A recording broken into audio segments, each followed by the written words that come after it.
Welcome back, Esports World Cup last chance qualifier. We're down to the top 48 of the tournament. I'm Rip here with Spag. Another day of EWC LCQ. Spag, you ready? Yeah, another day. Yesterday was crazy. I don't know if I'm ready, man, because the matches are looking a little bit insane. Yesterday was only pools. We had crazy stuff then. But now, as you said, you know, we've whittled it down to top 48, and we're going all the way to top 8 today, Rip. All the way down to top 8. We saw some crazy matchups yesterday, and I think the funnest thing for me was just how close some of the matchups were. Sometimes it's pools and you're like, oh, it's gonna be kind of blow-ups, but a lot of upsets, a lot of craziness all the way around. But we still have some of the big names still in the tournament. And it was not too many of the big names got knocked out yesterday. I know we lost Khan along the way, which is a major bummer because I was hoping to see him back here again, but we still got some big names, or some new players, I want to say, making big names for themselves on the international stage. So very exciting times ahead. This is a big opportunity for a lot of players who haven't been able to travel internationally, but also for the Saudi community as well. As we have a look at the upper side of the bracket for the top 48, it is going to be Sajawal versus Bikun, that's Japan versus Pakistan, Abid versus Hafan, and we have more matches as well. We're going straight into losers as well. The losers, we're actually going to be showing you some of the matches in the loser side as well. Because that's the Shark Tank right there. So many strong players. You mentioned that there were some upsets. Yeah, man. Look, Book didn't make it into top 48, dude. I mean, that's crazy. Shadow's in the loser bracket as well. Losing his first game, making a crazy losers run. And so many more strong players that didn't make it in, man. Which just goes to show the level of competition. I was looking at that Shadow path, right? And I honestly, this is no exaggeration because there's a lot of good players in losers, but I think he might actually have the hardest path through losers. Because he's got Exodia first, and then he gets the winner of Federer and you, and then he gets the loser of the JDCR Pinya match. If he makes it that far, it's like a disaster path. It's not good. I mean, that's the problem when you lose early in the tournament and you have to go through the loser bracket. It's tough, man, especially when those strong players are also being upset and being put in losers as well. So you end up in the same path, which is what happened to him yesterday. But exactly, Shadow is the type of person that can actually make that run. It's all about how he starts on the day. Didn't start so well yesterday, but if he can be on point today, man, I can expect him to make it all the way. And look, you only want to get top 4 here. I say only, right? But it's not the LCQs. Usually we're used to just being the one person that makes it in, but no, it's 4 spots available. So even if you're on the loser side, you can think to yourself, you know what, this is possible, it's doable. I'm not just going for number 1. I'm just trying to get top 4.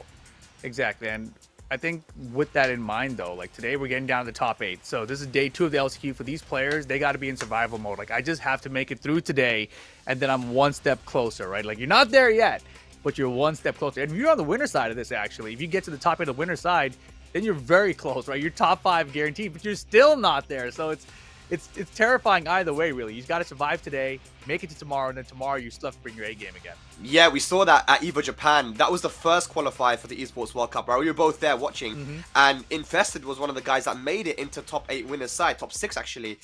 But because it was top 4 that qualified, he lost his first 2 games and he was out, didn't make it in. So yeah, like you said, you have to be locked in for the entirety of the weekend, man. But here we go, guys. Our first game is going to be Japan versus EU, Spain, Tibetano versus Taki.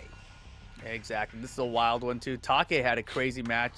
Was it against Federer yesterday? I think it was, where he lost the first game and he made a crazy comeback. Dude, he got bodied the first game. Yeah, exactly. I was like, whoa, all right. He needs to learn how to play or wake up. And then he did. I was like, wow, that's ridiculous.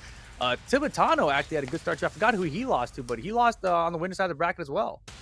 Yeah, he did. And then, actually had to go through quite a few strong players himself. I think he beat Khan, if I'm not mistaken. I might have to check the bracket again. But yeah, Tibetano, one of those guys, TEKKEN World Tour finalist last year. Someone that can always be a dangerous person in a bracket. Trying to go for that top 4 right now, but he has a tough task ahead of him. This is loser's side to start it off, guys, in the top 48. Let's go. EWC LCQ going for the Asuka.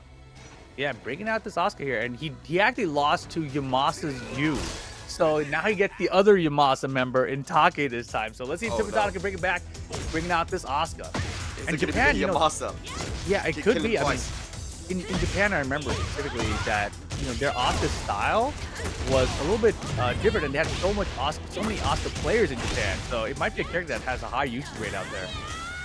Yeah, and plus, Asuka in the past was never really a threat to some of these top players. The JDCR used to say stuff like, if your defense is on point, Asuka's not really that scary. But now in Tekken 8, a bit of a different character, has a lot more offensive options. Oh, ray shot. Oh boy. Yeah, Tibetano not afraid to throw out those rage arts. Do you remember what he did in Dubai versus all those players? You know, when Of he course, did that dude. challenger event? That was crazy. The rage art master, Tibetano. Yeah, I mean, he did that with Ganryu, but it's the same idea. And with Asuka, it's even scarier, right? Like, who's the best at rage art in the game? The ones you can charge up, bro, and let it go, and it's safe on block. Like, wait, what do you mean a safe rage art? Yeah, like, you ask an Asuka player, how do you deal with that? And you get like 7 different answers, you know? Like, it's just so hard to deal with, man. This guy, Fergus, bro. Like, he had that tweet early that said you can, like, throw it or something. I didn't know. I fell for it, bro. I went online ranked. I tried to throw it. I got killed. I was like, man. Oh, no. In the corner now. Not where you want to be. Your master, Taki putting on some offense. Back forward. Mach punch confirmed. He doesn't get the tornado. Mix. Wow. Wow. The classic setup. That 1-1-3 into sidestep 2. Falling for a Tibetano 2 rounds up. I mean, this is Taki, though, right? Slow start, adaptation along the way. Let's see if Tibetano can keep his momentum rolling. But, you know, Tibetano has a very peculiar playstyle, as do a lot of Spanish players, man. They play by feel. So Taki is going to have to do some serious adaptation if he loses his first game. Wow. Taki has heat. There's the activation. Yep. Back with the pressure track with 1+2. Yeah, that's good there as well. You're catching the sidestep with 1+2. Machine gun punches. Can's going to whip good sidestep there from Taki. Solid stuff on the board now. Yeah, and he was ready, right? He was ready, like, okay, you're going to be alive. You might pull out some Asuka crap. Let me just take the sidestep and block, you know? Yeah. And sidestepping right. Sidestep right is the way you want to go versus Asuka to get a lot of the options. And look at that counter throw. What's the Oki? Back 2. Okay, activates heat now. Not afraid to go for that big low. Very close on life here. Pressure towards the wall now. Step into heat smash. Doesn't get the break. I guess it doesn't break that one. Yeah, that'll break the floor instead, I think. Not the wall. And that's another counter throw. Tibetano's timing on point. 3 rounds to 1. Tibetano with the first game.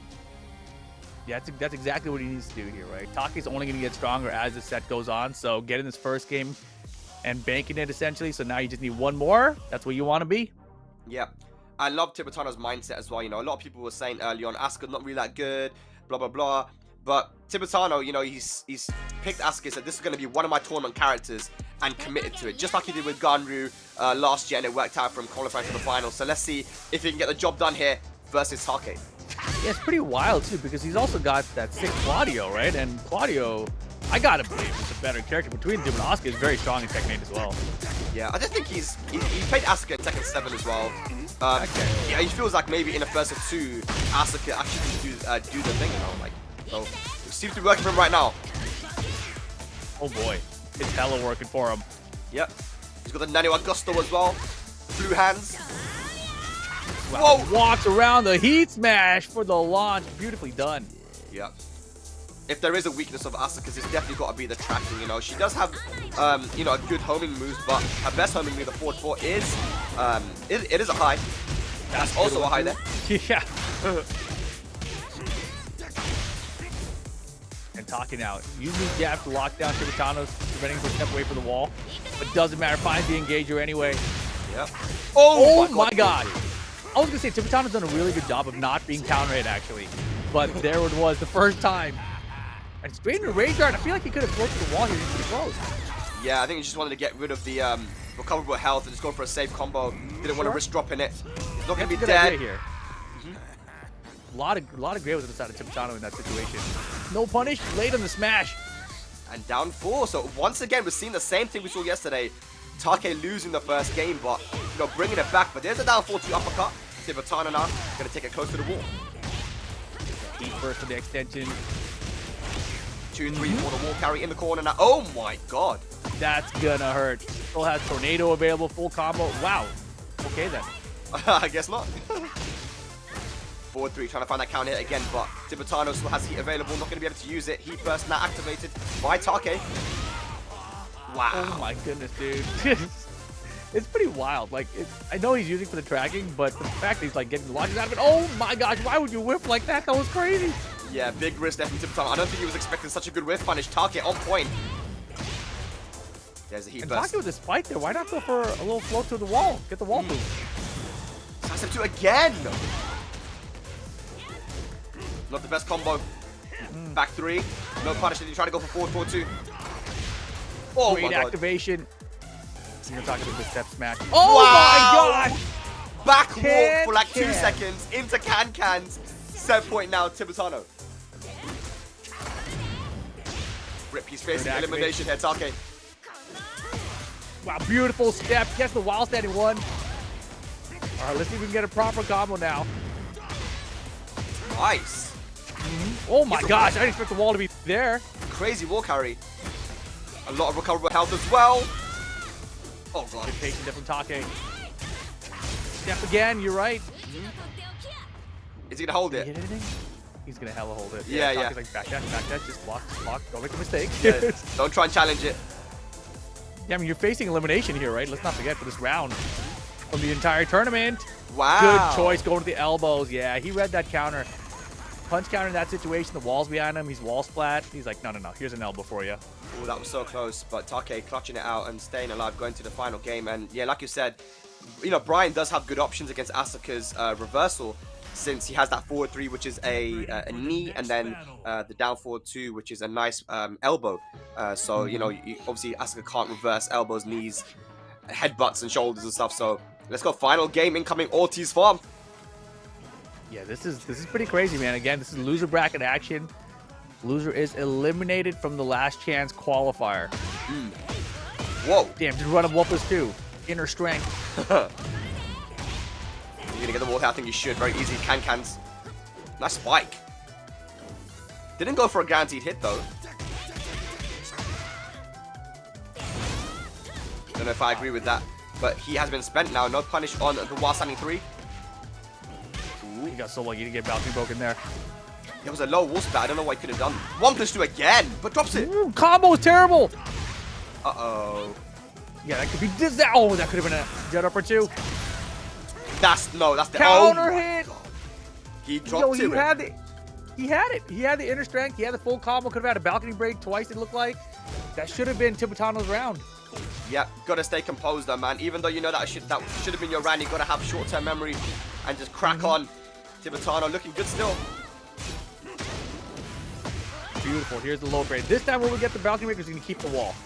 Doesn't have an opportunity for either. Yeah, the combos haven't been looking too sharp.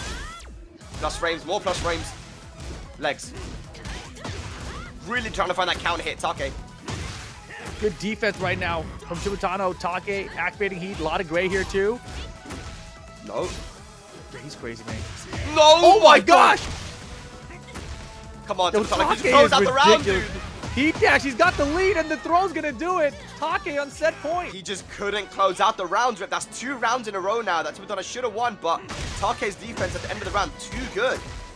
And both times they were like, well, not both times, but in general in this set, he's had some clutch sidewalks to make these comebacks. Yeah. And Tibetano's combos in this final game are so bad. He hasn't No been able other way to put optimize. No, you're right, man. There's more plus range, go to a low. Guaranteed forward to Tooth Fairy. Mid this time. The clutch sidewalks when he needs it, man. So good there from Taki. Not going to be dead though. Oh my god! That was so sick. He used the heat dash to realign the body there for the combo. Last chance here, Tibetano. Taki trying to close it out. Oh, He had the duck! Oh my god! And Taki going to take it 3 rounds straight. Tibetano eliminated from the last chance qualifier. Very unfortunate there. There was 3 rounds there that he had the potential of winning, but that just goes to show, man, Taki, his defense is looking super solid right now. Taki is a tournament monster, dude. First to 2 master. You know, he's lost his first game. It doesn't matter. He's like, you know what, bro? It's okay. I've got the data I need to make this work. Just you wait and see. It's like, how does he do it? That's crazy.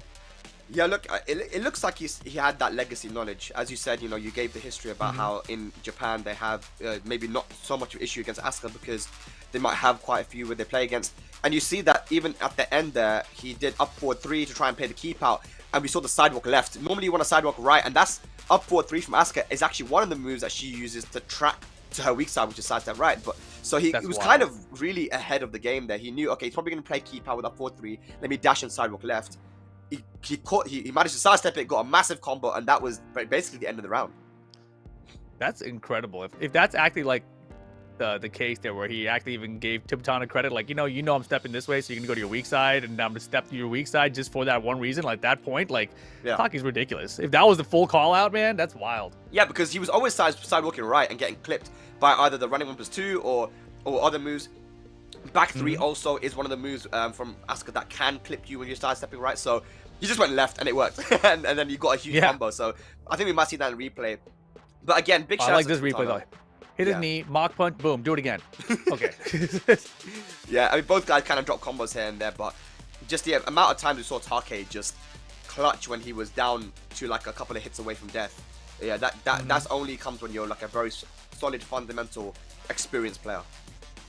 No, without a doubt, man. And Taki staying alive out here, obviously, it's very scary. And I think coming up next, we got another scary loser bracket match coming your guys' way. I believe the match that they're trying to set up is going to be Liquid's Kudan going up against SPZ Poltan. So Korea versus Korea match down here. And when I was browsing through the loser bracket, I noticed that it sort of worked out there with this, like Korea versus Korea, Pakistan versus Pakistan. It's wild. Yo, have you been looking at the bracket, Rip? Have you been No, give me the update. Shadow just beat Exodia 2-0. One of the favorites from Saudi Arabia now out of the tournament. So Shadow now going to be going up against Yamasa Yu. Yu just beat Federer 2-1. Wow. And we got a classic European matchup as well, because Super Akuma just beat Tekken Master 2-1. Tekken Master's out, and Asim beat Bob Waspi. So we got Asim versus Super Akuma, old school Tekken World Tour matchup there from Europe. So yeah, a lot happening. Irtazar now going up against Take, because Take won against Tibetano. Irtazar, the Link player, just beat Malik Ash 2-0. Naman Chaudhry beat Isharab 2-1. So yeah, we got Kashi Snake versus Naman. We got Pakistan versus Pakistan in loser bracket as well. A lot going on here, ladies and lads. I'm telling you, it's crazy. It's a wild. And the matchup that we're setting up, Kudan's Poltan, the winner of that gets Akil, because Akil beat Fahad. So not an easy path there either, and Daniel Motto won his first match against Awais Liaquat. So Daniel Motto staying in as well. Awais Liaquat out of the tournament. Saint also out of the tournament. Hafiz Adil took him out. So Hafiz Adil versus Daniel Motto is going to be a match coming up down there. It's ugly. Wow, Watanabe is out too. Lost to Hassan Alamir. So crazy. Oh, Qasimir is out too. Qasim lost to Ahmed Faizan. Like, bro, this is insane. 2-0? Yeah. This is wild. And when you look through the loser bracket, there's so many matches happening simultaneously. We can't stream everything, right? But we knew there was going to be some crazy upsets to start with. But the path for some of these players, the Shadow path is particularly hard. The Kudan's path is particularly hard. The Take path also as well. So loser bracket, not fun. We know this already, right? We all have tournament experience watching tournaments out here. But the winner side coming up later is even just more disgusting somehow, like at least they got 2 chances, all you can say about them. Yeah, there's some players obviously that have just joined the Tekken 8, haven't been around in the tournament scene for a long time. So they don't really know or haven't experienced just how crazy these LCQs can be. Like I said, it really is reminding me of that Thailand LCQ in 2019, which was so super stacked with so much international representation from Saudi Arabia, from Pakistan, Japan, Korea, Europe, America, and it's definitely giving me the vibes of that, man. And we have a crazy LCQ happening at the end of the year as well for Tekken World Tour in Japan later on. So I'm hoping that's going to be pretty crazy too. But yeah, let's get into it, guys. Kudans versus Poltan. And Rip, look, Kudans hasn't had a great year, right? He hasn't had the best of years, but I really feel like he's made a lot of close finishes. He just hasn't done the top 8 yet. So I think he's probably playing pretty well. We just haven't seen him on stream a lot. So let's see if he can finally do it and get into his top 4. Obviously, he's in the loser bracket here, so not the best start, but finds a wild stand to start things off. Yeah. And Poltan, one thing I love about his king is the way he is able to assert those throw mix-ups. But again, this is a Korea versus Korea matchup. I'm sure these guys have played many times before. So let's see who's going to be able to take it. Kudan's with the early lead.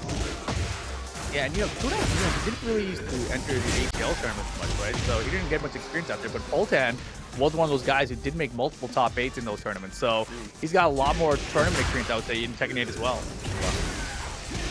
Snake goes for the guard break, 1-1-2 guarantee. Good block on the hell sweep, nice call out. Going for the floors. Ooh, nasty, okay. Big damage. Yeah, that Forgotten Realm throwback. Big boy damage, breakable floor. Goes for the hell sweep, though. We going downstairs? Yes, we are. It's like as soon as he immediately got one block, he's like, watch this, I'll do it again. You gotta have that confidence when you're playing against playing Devil Jin, right? You gotta know that those 50-50s are something you have to do. And then we're gonna heat dash combo incoming. No, he drops it. Yeah, that was a crazy drop. Slightly off axis. Poltan a little impatient there, and look at this. Kudan's up 2 rounds to start the first game. Yeah, very good stuff there. Kudan's looking confident. And he has to be because he's in the loser side right now. But yeah, electric execution on point.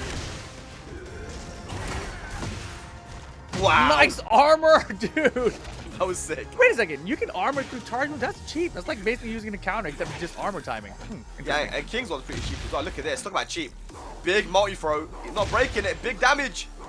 Oh my goodness. Kudan's having flashbacks to like Tekken 3 right now. It's like, man. Well, look at that. Oh my god. Bro. Oh my gosh. Imagine getting multi-thrown into a heat smash, bro. Like, that was it. One throw and one heat smash. GG's. All right, round on the board now, Poltan. hey. Good. Kudan now has heat activated. What's he gonna go for? FF1 catches the sidestep, and again. Again. Oh wow. Muscle busted. What's the Oki? Have the hell sweep again. A little delay timing as well from Kudan's. Yeah, that time was weird. I felt like he did the hell sweep because he saw the muscle armor. He's like, I gotta go low. But he did it like after the armor was already done, you know? Yeah, yeah. Dash up, off the dash. How do you keep a break? That's insane. I don't know, man. Okay, Poltan still has heat available. Wow! What in the hell? That was tight. Damn. The movement from Kudan. 3 rounds to 1 here versus Poltan. Remember, guys, this is loser's bracket as well. So the loser of this is going home. Kudan trying to stay alive, fighting. How did he sidestep like that? That was crazy. I think it had to be perfect timing on that sidestep. It was like a just frame sidestep. Yeah, literally. Righto. I mean, he looks so calm out there. Yep, another day at the office. Perfect sidestep. He's been there before, Oh indeed. Let's go. The winner of this, by the way, Bro. going up against Akil 9. One of the Yeah. best, if not the best in Saudi Arabia right now. I mean, all these guys in the loser bracket especially, they have to be playing their best today. Like, you cannot make a mistake, right? Because you know everyone, the deeper you go in the bracket especially, Yeah. it's just going to get worse and worse. Wow. Oh, boy. Again, Kudan's trying to go for that setup with the guard break, but their muscle armor working against it. Man, Hell Sweep City right now. E-dash for the combo. Kudan's off the side, so it doesn't duck the high. Yeah, just pressed into it. Oh, the sidewall saved him though. Kudan's down back 2. One more hit. Down, forward 1. Kudan's on the board, second game. Yeah, that down forward 1 animation is so weird to me now. Good block. And punish. Yep. Running 3. Wavy, wavy. Oh, the trade. Yeah, that's a bad trade. Now, we should probably get to the wall here with this combo. Yeah, should be able to. Here we go. Got a breakable floor here as well. Oh my gosh. Not letting him play the game. Good sidestep. Oh. Bro, Kudan. Goes mid. Eat that. Of course. Hell Sweep. Yeah, I had a feeling. Yeah, good call out there from Poltan. 1 round apiece, second game. Uh-oh. Muscle Buster. We're going downstairs? Yeah. All right, big combo incoming. And now we've got the golden skeletons.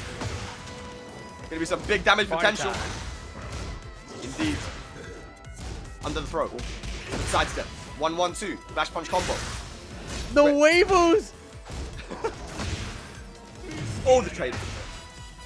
Wow! Man, they are trading like crazy. This is We insane. can get the sidestep on the heat first. Just do it. Yeah.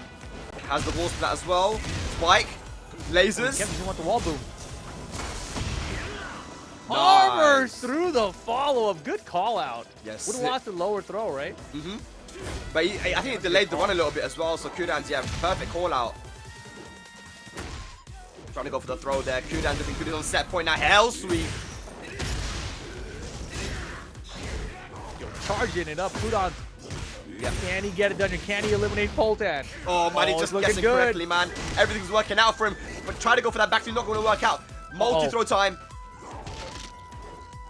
Breaks it. Get off him. Whoa! Countered! No heat dash for you, sir. That was sick. All right, good Oki. Rage available now for Kudan's. Regular grab. see first activation and a giant swing. Finally, no break, and just like that, Poltan has a chance. Yeah, final round here, second game. Even with the tech roll, it was enough to kill. Big call out! Oh my god. I respect That was it, such but a big bet, especially on this stage. yeah, in the final round as well. Okay, he's not charging. Oh, wow! Oh. It's all Kudan's right now. How does Poltan make this comeback? He's facing elimination. This might be it. He's got heat and rage, though. He has one chance. He's got the block. He's going to throw. Oh, no, throw not in time. Launch it. He got the launch off the generic low. Okay, big chance for Poltan. What's going to be the combo, though? What's the combo? He's recovering some health as well. He has heat available. Yo! Oh! Oh boy, he dashed off it. Good block. Yo, Poltan's defense is ridiculous right now. Mix up time. Goes mid. Oh my god, he went low. Oh my goodness, that was crazy. Kudan holds on and survives. Poltan eliminated from the tournament. Man, Yikes. almost made that comeback, but Kudan's too strong. Started off really strong in that round as well. So GG's, Kudan's will move on in the loser side. And that was just the first round of losers top 48 as well. What a matchup, you know. He'll be going up against Akil later on today. So yeah, crazy matches all around. Wherever you look, this is a big bad boy match. It was so wild because at the end there, Poltan had the Jaguar sprint, and he went for the mid again, even though Kudan's had just armored through the Jaguar sprint mix-up right before that, right? So I thought for sure he was going to go with the lower to throw this time just to beat the armor, or at least try to beat the armor, and he went for the mid again and left them grounded. I was like, oh no, this is not a good situation. That's the thing. I think he didn't want to play too risky in that situation. Maybe he thought that, oh, he you know, it's one of those, no mix up, or do I go for the other option? You know, it's hard. Right. You know, you got to think very quickly in those situations. And Kudan's, you know, he's good when it comes to 50-50s. You play Devil Jin, right? You've been playing all your life as character. He knows the mind game. And maybe these guys have played before as well, so he's very familiar. But either way, good stuff. I liked how at the end, he stopped charging the guard break move all the way because he realized he was being beaten out by the muscle armor. So he only charged it part the way and got and used plus frames instead. So yeah, Kudan made also some good adaptations in that set. Man, that was a wild one, dude. So Kudan stays in for now. Poltan out of the tournament here. No last chance for you, sir. Your last chance is over. Yeah. But coming up next, I do believe we're heading to the winner's side of the bracket for Japan versus the UK. AO versus Kwis. How do you feel about this one for Kwis? I really like that Kwis has been, you know, the way that he was playing versus Elisa, because we saw him yesterday, I believe, versus Asharib. Asharib is also one of the top Elisa players, and he beat him. And the way he did is picking his shots correctly and using so many homing moves with Horong, because Elisa, the number one thing that's dangerous about her is her backdash and her sidewalk, right? So if AO goes for Elisa here, which I think he will, you know, Kwis is at least going to be aware of what he needs to do in order to beat out the movement options. But also what I liked yesterday about Kwis was his ability to use the power crush in order to beat someone's momentum when they're playing really aggressive. We saw that against Atif in Pakistan when they played and it went down to final game. We saw that yesterday versus Asharib as well. So Kwis, you know, he's one of the best forearms in the world right now. I think he has a good chance. But AO, he's an OG Elisa player. I mean, Rippy, been watching this guy since Tekken 6. Oh, yeah. No, for sure. And the other question mark I have, though, is AO also was running a lot of Victor when this game started. And I'm pretty sure Kwis has a lot of experience against that character as well, right? Yeah, I mean, Gosain was playing Victor as his main character from the very beginning of Tekken 8. Switched over to Law only recently, but, I mean, he's played against Gosain quite a lot. It didn't really work out for him too well when Gosain would actually normally have his number with the Victor, but Victor's a bit different now, and there's quite a few of those of Victors. Anywhere you look, actually, in every region, I feel like there's so many Victors. So Kwis has the matchup knowledge. He's been grinding the game. This is all about who is feeling confident and is on form today, man. And again, winning that puts you into a qualification match for top 8. Yeah, I mean, let's take a look at this too, because their path too. Because I think if they win this one, AO or Kwis, they play the winner of JDCR and Pinya. So you know that's just to make it into the winner side of top 8. Not an easy path for anybody on the winner side. And we do have some updates as well. Hafiz Tanvir did take out Abid, so Hafiz one match closer to making it into the winner side of top 8. And Reda 16 took out Speaker as well. Yeah, So Reda- Reda 16, one step closer. Dude, Reda 16's run has been insane. He's a Horong player, I believe, from Saudi Arabia. Speaker, that's one of the top Leo players that we saw yesterday. Reda 16 is putting on a run. I can't wait to see him later on. But here we go, ladies and lads. It is Kwis from the UK representing NIP going up against Varrel AO. And again, yeah, like you said, the winner of this plays against JDCR or Pinya. If Pinya wins it, Kwis, I mean, Pinya beat the crap out of Kwis in a recent tournament, you know, in Tekken 8. Kwis beat the crap out of Pinya in Tekken 7, but, you know, Tekken 8 Raven's a different story. Let's see who it's going to be. But, yeah, what character is going to be chosen here by AO? Big deep breath. Victor? He's going to the Victor. Yeah, this is why I was curious about it, Yep. because I think he probably saw the match. Sharp. If I was in Al's position, you knew that this was day 2, you'd go look to see what Kwis played like, right? So he probably would have seen that Charlotte matchup. I don't like that, though. I feel like even if someone, you saw Kwis do really well versus a Sharp, I mean, you're a different Elisa player. You know, I completely agree with you, Spag. Yeah. But let's see what happens, though. I mean, Victor was his main as well at the beginning. Al, he believes in the character. The character's still very, very strong. Here we go. Japan versus UK.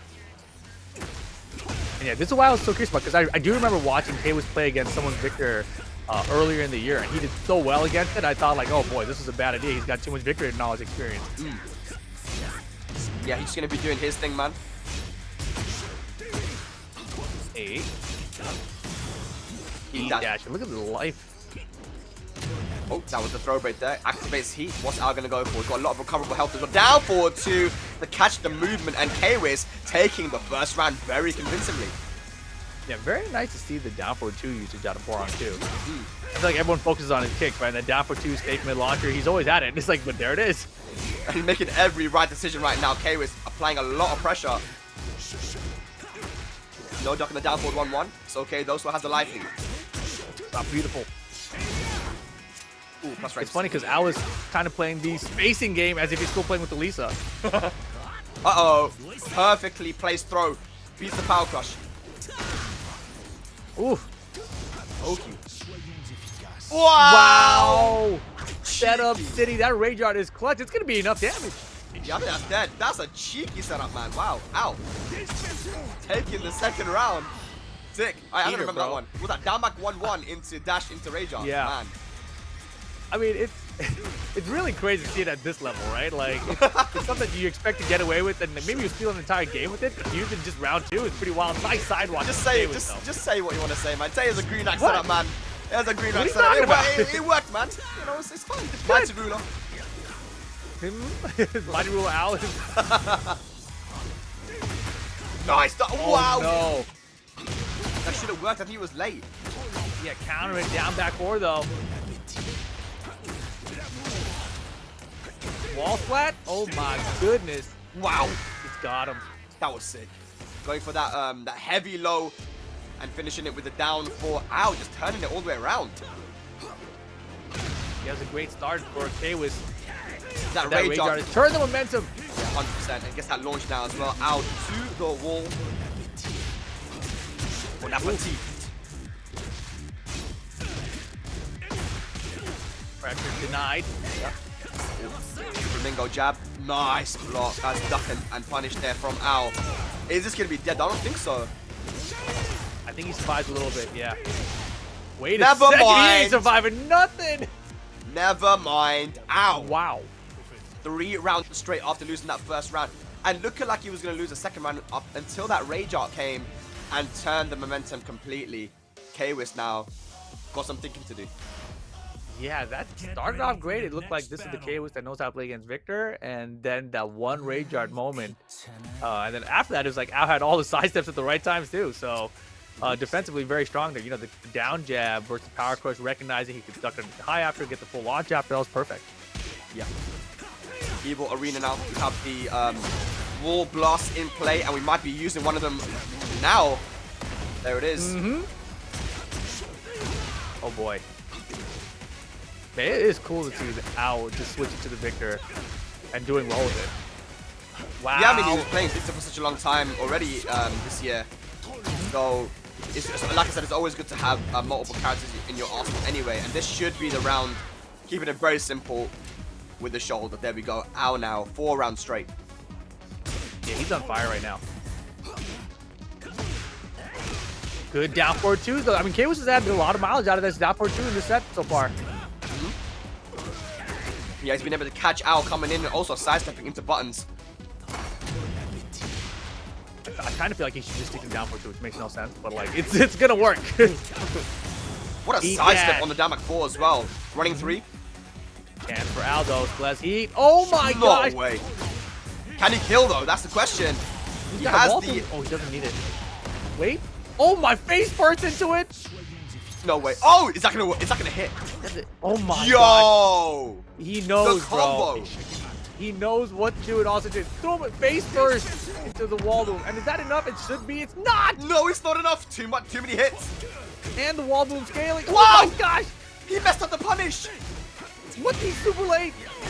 Peacekeeping sprint. Oh my god. Mighty ruler Al strats, bro. Amazing. He messed up the wild standing launcher there, and talking about launcher, Al gets his own. And that's gonna go to the wall again. Momentum all in his favor. This is so sick, actually, though. 5 rounds straight, man. All right, thanks for the opportunity. Heat engager. Big lead. And caught him. He's dead though, I don't know. Off axis, weird. Okay, Nice. okay. He closed it out at least. You know, that was going to be terrifying if he didn't. Yeah, stops the bleeding a little bit. K-Wiz gets a round on the board. Step down forward 2 to step him out. Definitely caught that one out, man. Oh, big time. Oh, give me some of that gray. I said, give me some of that gray, though. God. More. That's crazy. Good break. Oh, the running 2. And that is going to be it. Yeah, 7 golden letters. Al moving on in this winner's side. That Victor looking spicy. He's pumped up for sure. K-Wiz going to still be in the tournament, but in the loser side where there's a lot of strong players, man. But yeah, K-Wiz still, I feel like so many of those rounds, like, they're winnable. Like, he was playing good. It wasn't that, you know, even though it was 5 rounds straight, every round was competitive. So even though Al took that, K-Wiz, at least he could be like, you know what, I'm playing good today. Like, let's go lock in. He was playing well, but honestly, I just like Al using all available options. You know, he went for his rage yard setup there. He clutched it out there. Yeah, finding the down back 4 counters when he really needed it, like that's a launch punishable move, right? But his timing with it was perfect. His side steps against down for 2s from K-Wiz at the end were great too, so he could have his own side step down for 2s. He just played really well there. So shout outs to Al getting it done with the victor. But I want to give you guys some updates from the bracket. Usama Abasi takes out Joka 2-0. Joka sent down to loser bracket. Usama 1 step close as well. Austin Ali over Dawood Sikander 2-0. So Austin Ali versus Reda 16 to get into top 8. That matchup is confirmed to happen. Also, Super Akuma took out Awesome 2-1. So that means Joka versus Super Akuma. So you got a whole EU battle happening in the top up there of the loser bracket. That's wild. Taki took out Irtaza 2-1. So he's staying alive. Kashi Snake out of the tournament, Numan surviving, but he's got to go up against Abid Rajput next. And Abid Rajput is actually the person who eliminated Khan. So now he gets a chance to take out Numan here, which would be wild if that's possible. Yeah, Abid, I don't know. I really want to see Abid play because I haven't seen him play at all, actually, in Tekken 8. But, you know, as one of the best Mushimas in Pakistan, that could be problems for Numan, man. I don't know if he has enough experience against those characters, but Numan was a lot of people's favorite coming into this tournament. He's still putting on the run. Isharib, Gashi. If it could be Abid, that'd be a crazy run that he's putting on. But yeah, Akil versus Kudan will be coming up as well. Daniel Mata doing well. Dude, he just beat Awais Liaquat and Hafs Sadil. That's crazy. Back to back. You know? And now he's got Dawood next. He's got Dawood now. So, like, if he wins that, that's like 3 of the best Pakistani players that he's just beaten.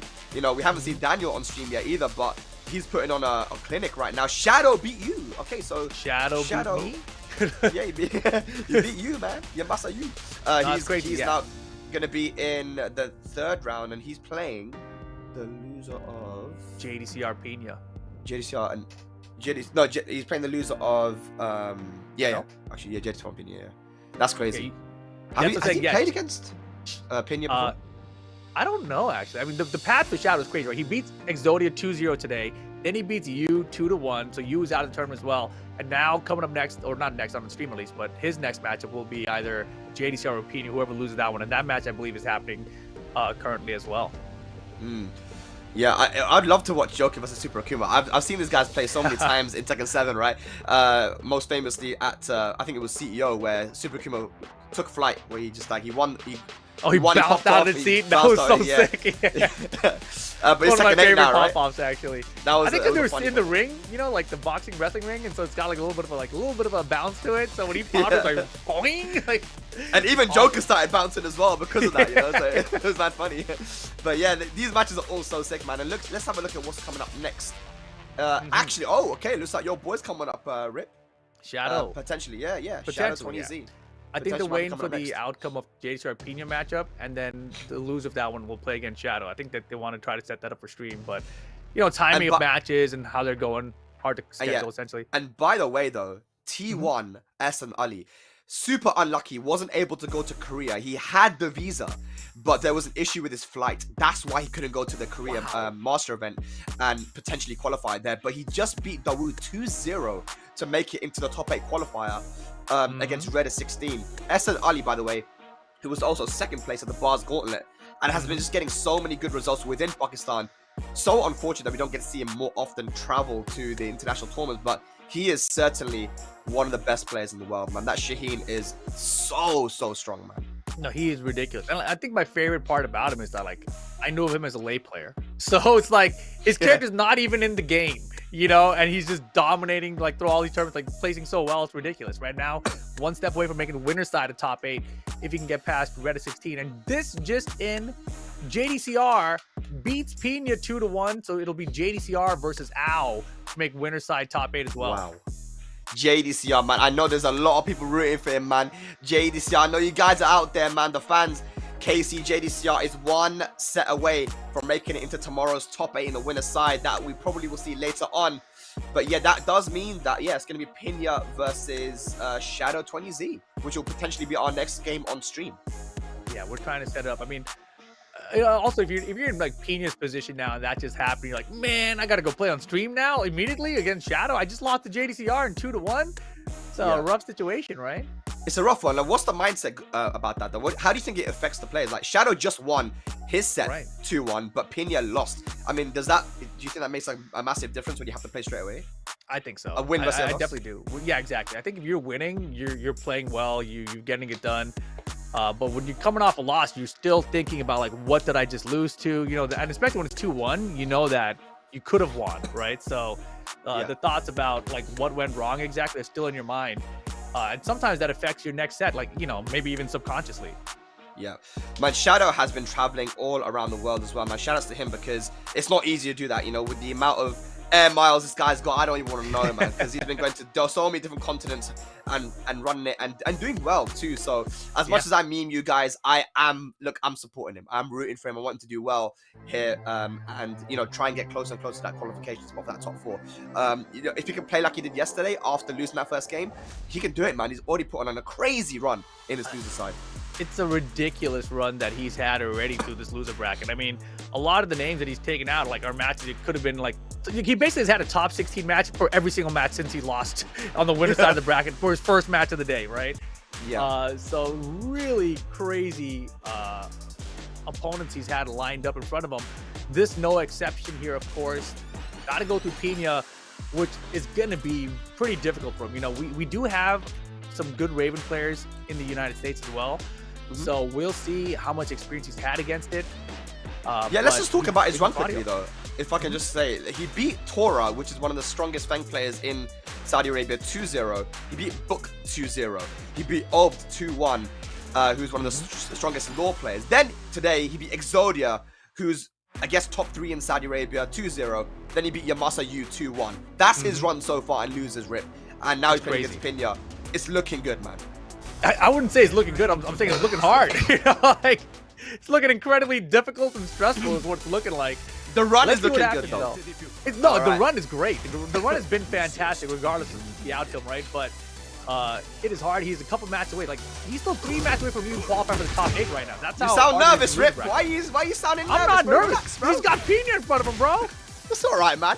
You got good Raven players in USA, like you said. Got this? Yeah. What's that to do with me?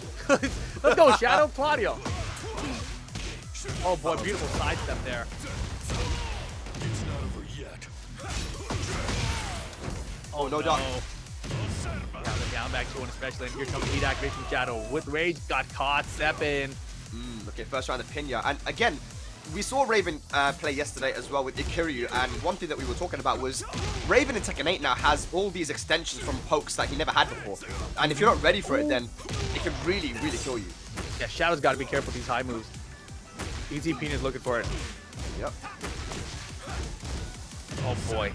Yeah, push to the wall now. He has to activate heat just to get himself out of there, gain some momentum back, but that's a big wall splat. Pinya might be able to kill here. Wait, chance! There you go, good punish. Yeah, really, really good punish there with the hop kick.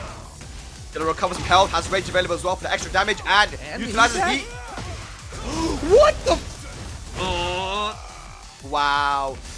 That's crazy. He wanted to use heat in order to get the wall, but dropped the combo, and then the running 1+2 not working out for him. All right, big block though. He got the launch here. Gotta have goldfish memory, right? Yeah. Good though. Spinneroonie. Yeah, delaying the crowd dash there. Oh, Baited! I hate that so much, man. I hate it too. Everyone. Oh, bro. Pinya looking so strong, man. Yeah. And a down 4. 3 rounds straight. Pinya loses side action here. His Shadow's run going to come to an end. He's got to think hard now. Yeah, I mean, it's a rough situation. You know, we talk about Pinya coming off that loss against JDCR. You know, sometimes you come off a loss pissed off. You're like, man, I had that one. I should have just did this. One small mistake, I got this. You know, you're just all angry and you go into the next one. And Yeah. Pinya is playing with supreme confidence right now. It doesn't look like they lost face him at all. And Shadow at character select. Zafina? He's thinking about it. Yeah, Zafina! he's going to it. Oh my goodness. Okay. Betting it on Zafina. Yeah, a bit of a different character here now, Zafina. We know that Shadow Zafina super, super strong. Something more to think about now for Pinya. Not a character we see all too often as compared to Tekken 7. And she is different now with those mid-range moves, running 1+2, rank 3. Let's see what Pinya, let's see what Shadow can cook now with the Zafina. I mean, I think it's a pretty good choice to switch up here, right? That first game was pretty rough and nice. Ready for the counter this time. Get the down 4-2 for the launch. Yeah, what a sick bait. Okay, down for 1-2-1. I like the down 3. Oh, but he drops the combo unfortunately because of the wall. The crowd dash is really getting to Shadow right now.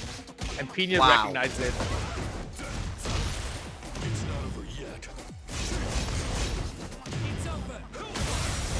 Oh my goodness! What just happened? What was that, man? He sidestepped actually. He sidestepped the heat first and punished the heat with heat smash, yeah. Sounds crazy. Yeah, it was actually perfect from Pinya. Yeah, a couple of big drops from Shadow in that last round though, man. Yeah, that round is looking so good for Shadow too. Down 3, no counter hit. Has heat available still. Heat dash was from pressure. Still has heat available. 1+2. Nice! A classic setup. 1+2 duck into launcher.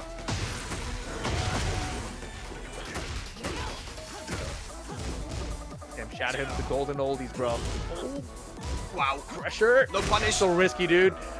Shadow on the board finally. Okay. Man, I really feel like if Shadow wins this, he might take the set, man. I agree. It's looking a little bit shaky, but he's getting stronger and stronger with this Zafina. Nice big damage, running 1+2. Plus frames. More plus frames. Probably with it. Nice low parry from Pinya though. Rage mode. And heat available. Creepy crawly. Nice. Big damage. Rage, look at that rage. He's got rage available, he's in half-life, man. Yeah, this is ridiculous. Come on, come on, come on. Oh, Bro, he's dead all as well. day? Look at that. Okay, the Tarantula down forward 1, big damage.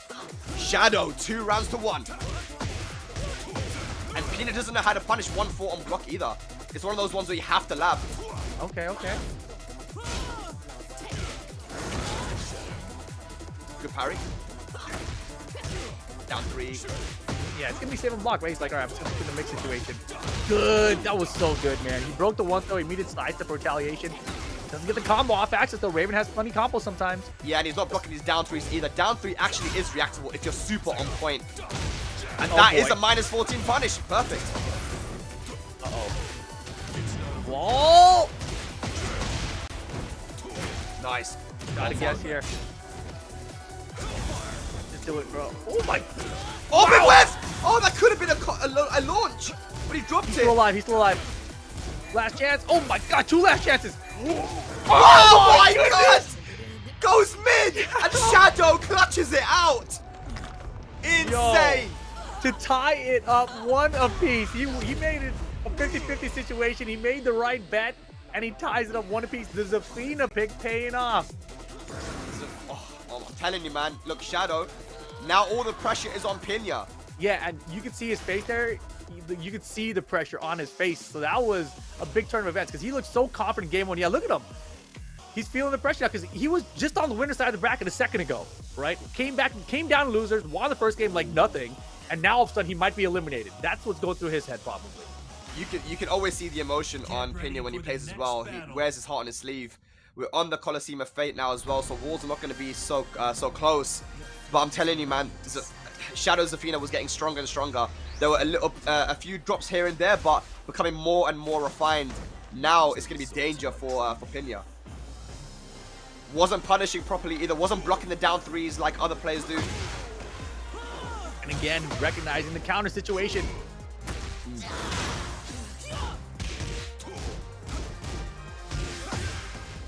I don't think that Raven can punish the 1+2/4 with a normal jab either. So if Shadow decides to finish that string, he could get a counter hit launch. That's a Raven specific thing as well. Interesting. I don't know if he knows about it. I think we would have seen it by now. The life bar's about even right now. Pinya, no more heat available. Yeah, it's close, man. It's very close. The counter, he did it! Wow. Maybe he did know. I'm sure he knows, man. Look at that. Shadow on the board now. Everything working out for him. Yeah, Shadow, if you can hear it down 3, it'll work. He can't hear us. Okay, I was just checking, you know? And he's been using those down 3s, to be fair, though. Ripman has been working for him. Pinya going to get a small combo here. Hasn't activated heat just yet. Patience. Damn it. Damn it. It's not a massive punish, though, as you can see, right? No, it's not. With the 174. Yeah, Pinya's going to need low pair to really punish that. He's trying to call it the duck. Again, you see, he doesn't punish the 1-4. He just freezes. 1-4. The step was good. Ooh, lucky it wasn't a counter hit. 18 seconds to go. Pinya, heat activation, trying to recover this gray. Shadow got to be worried about those shadow clones. 10 seconds. You know they're coming. There they are. I told you they were coming, bro. It's not about if it was coming, it's about when. And yeah, we're all tied up now. 1 round apiece, 1 game apiece. Oh. Drops it though. That's so clutch, that one. Careful. Last time it's a counter hit though. Pinya. He's been bringing it back. He's just been slightly off time, not finding the counter. No duck. He's down back 2-1s, and Pinya on set point now. Wow, Pinya's fought back really well. Shadow, what is he gonna do? He's gonna bring it back. Let's hope, man. Oh, good parry. Counter. Good break.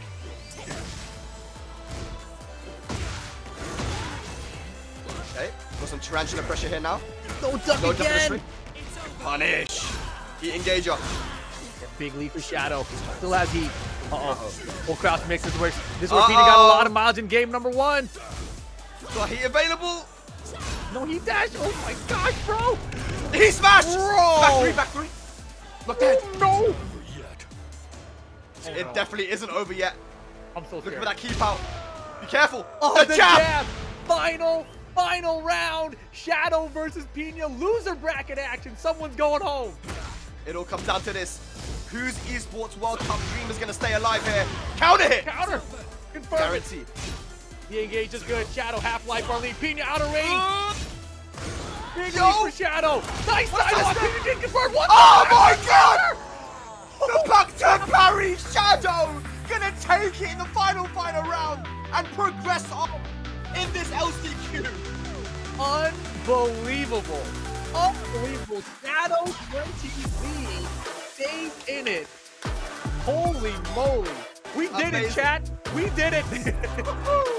What a set. What a set. I love the pick to go to Zafina. I always felt like Zafina was a decent matchup against Raven, maybe more so in Tekken 7, but even in this game, and it was a little shaky at the start. But like I said if he wins this second game, I feel like Shadow's gonna take it. And it was just, you know, look, Pinya wasn't really punishing certain things with Zafina really well, and only until it was only at the end he started to block those down threes. But the punish on it isn't even that good anyway, right? So yeah, look, Shadow Zafina so good. And even, you know, Shadow wasn't playing the best against Raven. He played very well, but like the down back 2-1, that's an old string. That's not like some new Tekken 8 edition, right? He could have been ducking those. I think there was like 3 or 4 opportunities he had to duck those and never ducked it once, which is pretty peculiar when you're seeing Shadow, right? So Shadow staying focused though, getting it done, and the switch to Zafina, it was a big decision to make there, right? Because obviously his tournament life's on the line. The Claudio gets smoked 3-0. He's like, you know what? Let me go to the Zafina, and it worked out, man. Crazy. It definitely worked out, man. We see the first game here, man. You know, obviously gonna go to your main character to start off, but yeah, I don't know. Pinya just did his thing, man. He looked comfortable. There were a few drops here, some chokes from Shadow, but it's only first to 2, so you don't have a lot of time to make adaptations. But Shadow, he's so experienced, man, so he knew what he needed to do. And I was even thinking about, you know, maybe he should go to Zafina, and he did, and it worked out for him, man. Yeah, they showed us the camera reactions. We can see the players' thoughts here. And right when he lost the 3rd round to Claudio, he shook his head like, man, that was not good. And so he was pretty confident that he wasn't going to play Claudio again right from the get-go of losing that first game. Yeah, he nodded his head. He was like, I think he made his decision very quickly that I'm going to go Zafina here. And, you know, he just strung everything together. There's that running 1+2, which is a homing high plus on block that goes into Tarantula. And then even from Tarantula, you have so many good options. The Tarantula 1, which knocks you down on counter hit. Tarantula down forward 1, which is +6 or something. And it's a heat engager. Like, there's so many options that Zafina has now from that mid-range. And Shadow used them all so well. Oh, yeah, Shadow, he played really well. I mean, this situation, your time was running out. So you knew Pinya had that heat smash available to throw out, right? So you had to be aware of it and trying to approach with it. I mean, I don't even think he was bad. I don't think he was behind on life either. So it was a really weird situation there. But here we have Shadow making this crazy comeback. Nice jab keep out there. Sends it to a final round. And Pinya had that side. So look at this counter turn around from behind. Like, that was wild. But I've never seen that. Yeah, he messed up the punish. I don't know what he did. He did down back 2 or something after, or back 2 after sidestepping the Tarantula mix-up. So yeah, unfortunate there for Pinya. He's going to be out. His EWC comes to an end here for this year. But guys, there are updates happening right now. Dude, Daniel Mardo has now beaten Awais Liaquat, Hafiz Adil, and Dawood 3 in a row. Daniel Mardo, the Italian stallion, doing a thing right now out of Milan. And he's staying alive in this loser side. That's crazy. Eliminating 3 of the top Pakistani players. Back to back. Noman is out of the tournament now. Numan is out of the tournament. Yeah, Abid's the same guy who beat Khan as well, right? So wild stuff there. Kudan just took out Akil as well. So Kudan's still in it. He's got to go up against Speaker, who is the Leo player that we saw yesterday. Was also super good as well. So Kudan has a rough one in front of him. And the winner of that is who Daniel Mardo has to face. And by the way, there is a player called Jay Payne. Jay Payne has just taken out Matsuba now as well. He just upset so many people yesterday. Yeah. And now he is in for a top 8 qualifier on the winner's side versus Usama. Jay Payne from Saudi Arabia doing a really good job. Sajawal just beat Bikun as well. So Sajawal, the Yoshimitsu player from Pakistan. That will be a Pakistan versus Pakistan matchup for winners quarterfinals as well. A lot to look forward to, Rip. Yeah, we've got a lot of, we've got the entire winner's side qualifier matchups all lined up now, right? Sajawal versus Hafiz Tanvir, Jay Payne versus Usama Abasi, JDCR versus Al, and Asan Ali versus Reda 16. So that's the 8 players who are battling for the winner side of top 8. I think, you know, people are saying, is top 4 going to be all Pakistan with like 12 or so Pakistanis coming out? I think now the answer is no. I don't think it's going to be that at all, because just looking at how everything's gone down, it's looking very diverse with the countries that we have involved. We still got NA in the mix with the one player that went down with Shadow. Amazing run he's having. We've got Daniel Mardo in there. Joker and Super Kim are still playing. I want to see who takes that one. And yeah, Matsuba are going to be going up against Taki now in a Japan versus Japan matchup. We still got all these countries involved, Rip, and it's so cool to see. Yeah, this is an incredibly difficult last chance qualifier. And that's why last chance qualifier terms are always so fun, right? Because we know it's going to be this difficult, and all the best are trying to get those last spots, especially for this tournament specifically, right? Esports World Cup, $1 million prize pool. The players want in on this one, and there's only 4 spots left to get in. And these guys are facing elimination loser bracket. It is craziness, absolute craziness. And just to let people know as well, because there was a little bit of confusion that some people had, that the Esports World Cup will be starting on the 21st of August. So we're doing the LCQ right now, which finishes tomorrow. Tomorrow is going to be our top 8. Today we're going from top 48 to top 8, right? Then the Esports World Cup itself is going to start on the Wednesday of next week. So the Esports World Cup, actually, we're going to have, there'll be media and stuff, and then there'll be the actual finals, where 28 players are already qualified. We're going to be finding out now and tomorrow who is going to be our next 4, or final 4, qualified for that Esports World Cup. And coming last at the Esports World Cup for Tekken 8, well, it guarantees you $5,000. So whoever qualifies here is guaranteed at least 5K each, which is really cool. Yeah. But look, guys, we got to take a short break. Don't go anywhere. When we come back, we will have the winner's side of the bracket to show you guys. Esports World Cup Last Chance Qualifier continues after this.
What's up, guys? Welcome back. Esports World Cup Last Chance Qualifier. We are getting closer and closer to our top 8. Today, of course, we started with the top 48. Lots of top players, unfortunately, have been eliminated already. That's just the nature of the game out here. But we're coming back to the winner side of the bracket now. And here's what's happened so far. Sajawal over Bikun, Hafan over Abid, J-Pain over Matsuba, Usama over Joka, JDCR 2-1 over Pinya, close set, AO over Kwis, Austin Ali over Dawood, and Reda 16 over Speaker. Setting up the matches that you see in front of you on the screen, and we're going to get every single one of those winner side qualifiers coming up after this. Yeah, man, those matches are looking super sick, and we're gonna go into into depth with each of those as well. Sajawal, Hafiz, Pakistan, J-Pain, who's been we haven't even seen him on stream yet, but he's been killing everyone with his Yoshimitsu. JDCR AO, I know people are gonna be super excited for that, and the last match as well. But here's this is the Shark Tank right here, Rip. Yeah. This is where all the action's going down, and we were just talking about it in the break. Look at Daniel Mara, look what he's done. He's beat Awais Liaquat, he's beat Hafiz Adil, he's beat Dawood. 3 of the top Pakistanis in a row, and now he's going to play the winner of either Speaker or Kudan. Abid Rajput still putting on a showing as well. Just beat Naman Chaudhary, who was one of my favorites. I can't believe Naman's out. It's crazy because I was really thinking that he would be. A lot of people were thinking that he was a guaranteed spot in one of those top 4. But again, he's new to international travel. I think that's one thing, Rip, that people have to take into consideration, right? That even if you're a very strong player, playing on an international stage is different, right? I mean, yeah, the part of like traveling and being able to play to your full potential on the day, and in this sort of an event where it's not just on the day, it's on each of the days, you know, back to back days. That is something that's also very different. You know, I remember back in the day when tournaments were just one-day tournaments, and you'd be like, you'd have a good day, fantastic, right? But now it's like you have to be consistent every day, which is so much harder, you know?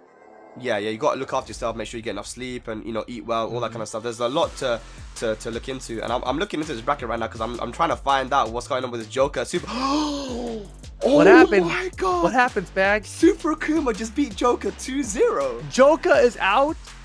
Super Kuma just beat Joker 2-0, and now he's playing against Taki. Oh my god! 2-0 okay. Joker out of. So Joker went 0-4 today. Yeah. He lost to Usama. He lost to Usama 2-0 and Super Kuma 2-0. And Super Kuma, Joker was always his demon in tournaments. Joker would always beat him with the Heihachi, against his Akuma, and even with the Feng at the end. That was one person that Super Kuma just couldn't beat. But in Tekken 8 now, Super Kuma taking it over Joker. Joker's EWC dream comes to an end here. But now, guys, we gotta talk about it in the winner side now. Hafiz Tanveer, Twisted Minds going up against Sajawal, the Yoshimitsu specialist from Pakistan. Let's go. Yeah, I've been wanting to see Sajawal here. Obviously, he had a great run yesterday. Took out Qasim and Tekken Master. And here he is today, taking out Bikun, but now he's got Hafiz Tanveer in front of him with that Claudio. Yeah. Sajawal, who was a part of the Ashes team in the past, his Yoshimitsu was always one of the best. Wasn't a lot of Yoshimitsu players back in Tekken 7. Now there's quite a few of them. Wonder why, Rick? I wonder. Maybe the character's getting a little better. Maybe. Yeah. Or maybe they just like the design. I don't know. The design is really sick, actually. I really love this design.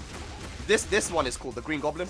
It's cool, man. Yeah, I mean, it's a throwback to like the Tekken 3 design. It's like an updated Tekken 3 look. I like it. Yeah. And a huge lead now. Yoshimitsu. What is it about Yoshimitsu that I feel like when you're playing against the character, what do you need to look out for? I hate Dragonfly. He's like got all these situations that puts him into Dragonfly, and you're not ready to duck the high that gets him into it, or the situation's not okay with to deal with it, then it's a bad situation always. Because I feel like I'm always getting caught by the grab, and if I try to read the grab and I duck, then I get hit by the mid engager. I'm like, bro, this sucks. And then on top of that, all the Okazemi situations, right? Like if you don't get up off the ground correctly against Yoshimitsu, you wake up to a tech trap, you wake up to a sword sweep. Oh, you're just staying ground, you're taking more damage, right? It's a rough situation, which you don't really have to deal with against a lot of the other characters in the game. Yeah, his Okazemi is some of the best in the game for sure. But right now, Hafiz Tanveer doing a good job finishing it with the down 3. That's 1 round apiece here in the first game. Hafiz Tanveer, we haven't seen traveling, even though sponsored by Twisted Minds. He has been having trouble, getting those visas and traveling to the international tournaments. So good to see him here, man. No, definitely. And, we just talked about how, Shadows had to switch from the Claudio versus Athena. And during the break, we were saying that maybe people are just more familiar with the Claudio character matchup, right? And it is something to be aware of. But Hafiz, of course, a fantastic player. Very young as well, right? So he's got those young man reactions. Let's see what he can do here. It's very close, but he's behind in this round as well. Yeah, he's bringing it back though, man. He's got a small life deficit. Rage available. Activates heat now. Sajawal. Got to be careful. There's a heat smash. One more hit's going to do it here. And goes for the low. And that's what you were talking about, right, Rip? Just that dragonfly stance is pretty scary. Oh, without a doubt. And oh my goodness, spin on it. Holy moly. Oh my god. Way. Now Okazemi setup, right? Yo. Beyblade. Okay. Half is trying to find his way in. Still has heat available. What's the mix-up? Goes mid this time. And it's safe on block. Hey. Goes for the heat dash. What? Oh, the side step! Trying to go for side step 4. Yo! Half is done weird. A super close round again! Good job. Sajawal is the Yoshi man, bro. This guy's crazy. What? No punish. Just minus 4. That was wild too. I know. Chance doesn't block this thing. No low parry there either. Okay, final round. First game.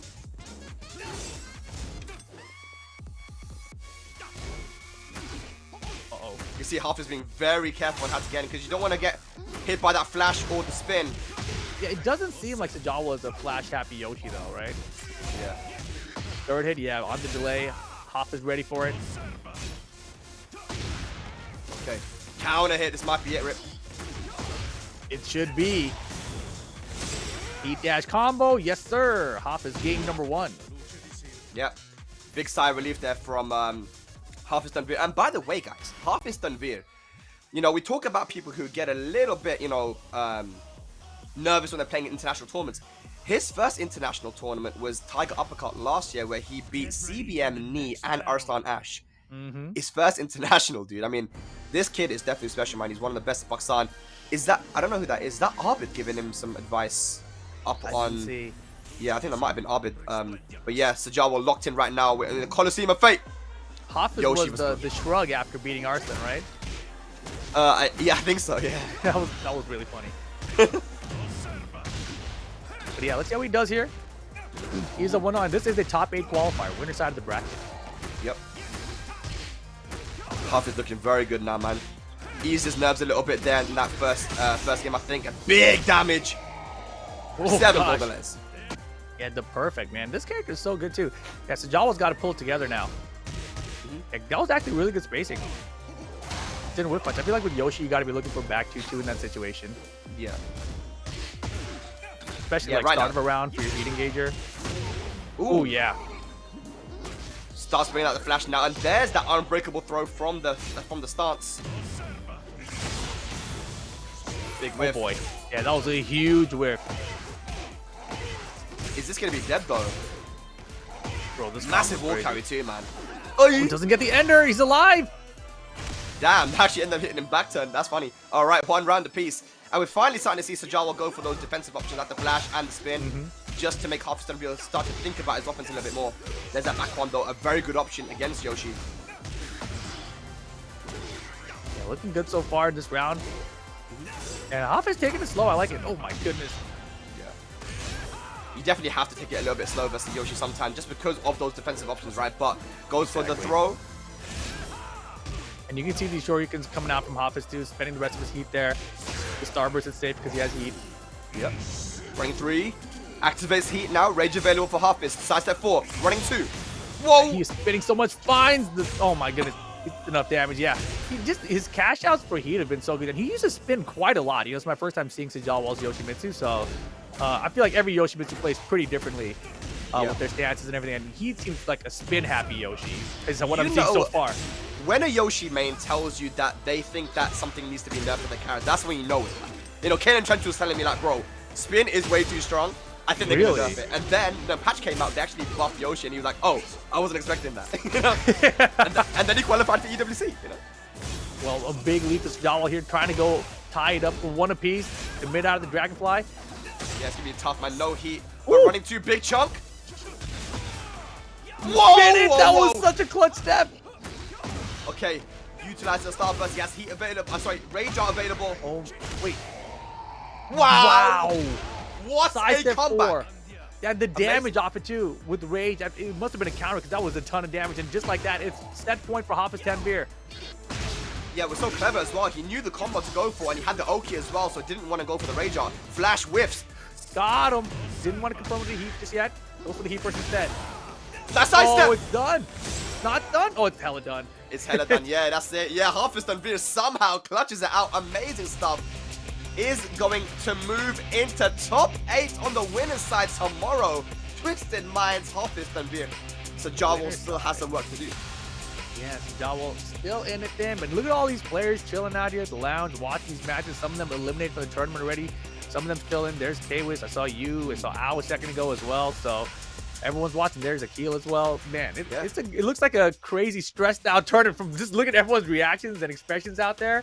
Yeah. Everyone's feeling it right now. Even the people that are out of the tournament are stressed. Like, it's like, dude, it's over, man. Why are you stressed, you know? Yeah. It's crazy, but amazing venue, by the way. I love that. I think, yeah, awesome. I haven't even been to that venue before. I'd love to go there. I know we're being shown there right now on the big screen, though. It's cool. But, no, it's yeah, awesome. man. Congratulations to Hafan making it in, man. So Sajawal now will have to go into the loser side if he wants to, and win again if he wants to make it into top 8. But yeah, here's a look at the replay, and you know it was back and forth, man. You know, Sajawal was doing a good job. You mentioned that he wasn't really using the spin and the flash too much. That might have caught Hafan off guard a little bit and allowed Sajawal to be a little bit more aggressive. But Hafan slowly started to make the adaptation. Yeah, I think Hafan, you know, he had a good understanding of what to expect from him after game number 1 here. And this first game was down to the wire, but Hafan, you know, dominating this final round, gave him the game lead, and that's always something nice to be comfortable with. And then going into game 2, you know, he just kind of kept on stepping with got the perfect start off. But then things started turning around, right? The flashes started to come out.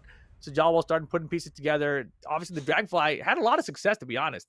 But the big mistake he made was after he had the one lead coming up in his next round, maybe the next round after this, actually, because this was a good whip punch. Yeah, the one mistake he made was he tried to get a little antsy there. Right? He went for the down forward 1 because he had just done a spin that didn't work out, and he knew it was risky.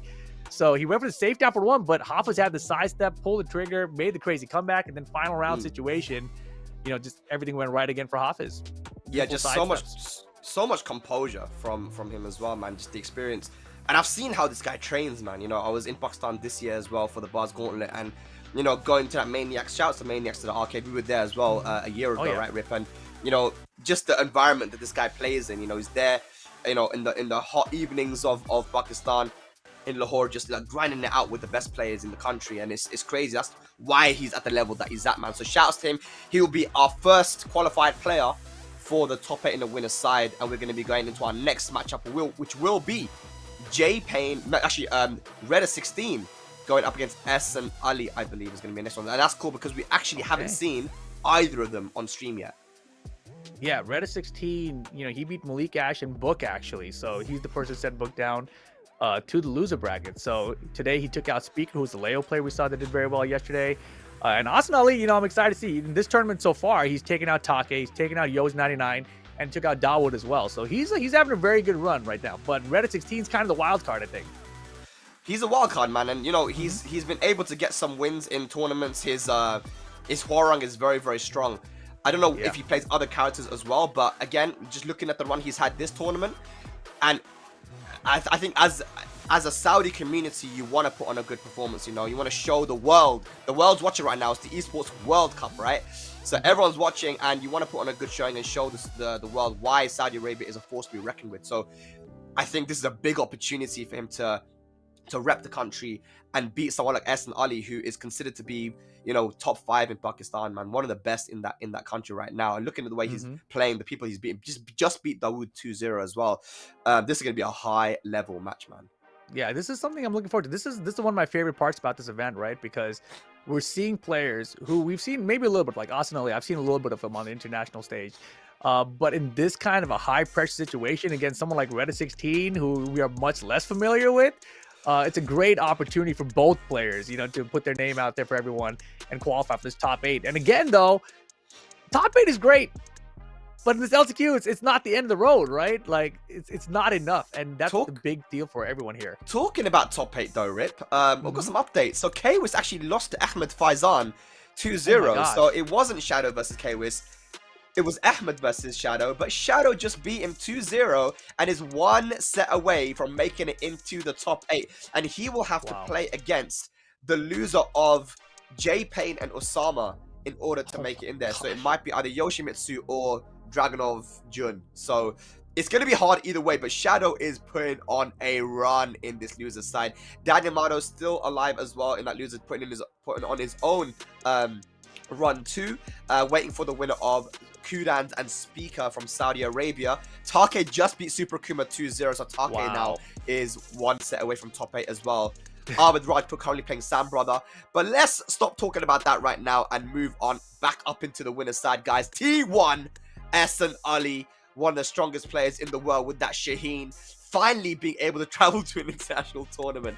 And he'll be going up against Reda 16. Yeah, absolutely wild here. Austin, I'm glad we get to see both these guys on the bracket, on the stream, I should say. So Austin Ali here, making his debut on the LCQ stream. Can't wait to see what happens. Yeah, it's going to be amazing. Here's a look at the venue as well. Everyone chilling. People getting ready for that. This guy looks young, bro. Like, mad young, you know. Telling you, man, the Saudi Arabians, they're very, very strong. They've got a long legacy of playing this game as well. So they've got the old school players that are able to, like, give their information and teach the young generation. And even Raif, who is qualified for the Esports World Cup, who's currently in the UK right now for the Master event. You know, he only started playing properly in Season 2, Season 3 of Tekken 7, you know. Yeah, that's one of my favorite stories like too. Like 2018, 2019. So, you know, for him as well to be at the level that he's at, beating some of the best players in the world, qualifying for the Esports World Cup, just goes to show the level that Saudi Arabia is at. But right now, let's see if Reda 16 can win again and cause another upset here. Ehsan Ali, though, looking to get into that top 8. And, you know, we call this the LCQ. It is the LCQ, Rip, but it's also not just the last chance qualifier. It's kind of the only chance qualifier for some of these guys, man. They only got to go to this tournament, you know. Even though Ehsan Ali had the visa to Korea, like I said, wasn't able to go. So there's a lot on the line here. Yeah, you know, I didn't really think about it either, but a lot of the Saudi community, they don't really get to travel out in large groups to these international events, right? So this is a large event in Saudi. We have a bunch of international competitions. So it's kind of like a Saudi major by itself. So making top 8 here is actually a pretty big deal too, just for the Saudi players. For sure. Right, let's get into it, guys. Winners quarterfinals, top 8 qualifier. Beautiful, ducks the high, gets the punish. Austin Ali off to a good start. Gonna find his hard wall break available. Can't break with this combo here. Doesn't even get one hit on the break. I like that. Just did he just crouch down backwards? Did you see that? I saw that. Am I tripping? What? Ooh, counter hit down back 4 into the flappy guarantee. Bam, bam. Wow, wall to wall. Bloody hell. Look at the damage, man. Yeah. From a low. That's from a down back 4 rip. Warung. Is it Akuma or Horror? I don't know. That's Akuma damage. Oh. I don't think he pressed. Blocking. Yeah, step block. Throw for the punish. And Reda 16 makes a crazy comeback. Austin Lee had the first launch, had the first wall even. He just needed that one count. I mean, the thing is, Horror in heat is so scary. That down back 4 becomes a full launcher. We saw the damage it can do. Even the 2 jab, he has a 10 frame counter hit launcher in heat as well. Yeah, he's kind of like a mini Akuma. He's a weird Akuma, right? Taekwondo Akuma. Ginger Akuma. All right. Yeah, when did he become a redhead? Oh, stays ducking. Mid. Yeah, he's mixing him up really well. He actually stays ducking, trying to beat the Flappy, and there is that Power Crush Heat Engager. Guard break. We're doing it again. Oh boy. Just a smash straight up. Yeah. Austin Lee ties it up 1 apiece here. Running to put the pressure now.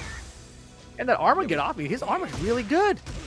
Yeah, super good. And lovely sidewalk there to beat the running 3 approach. Ehsan Ali gonna get a nice combo here. Throw gets broken. I'm loving the Power Crush usage here from Reda as well. Kind of similar to what we saw from Kwis. Oh my god. Nice. Oh, that was tricky. You know, it honestly looked like he was going to skyrocket.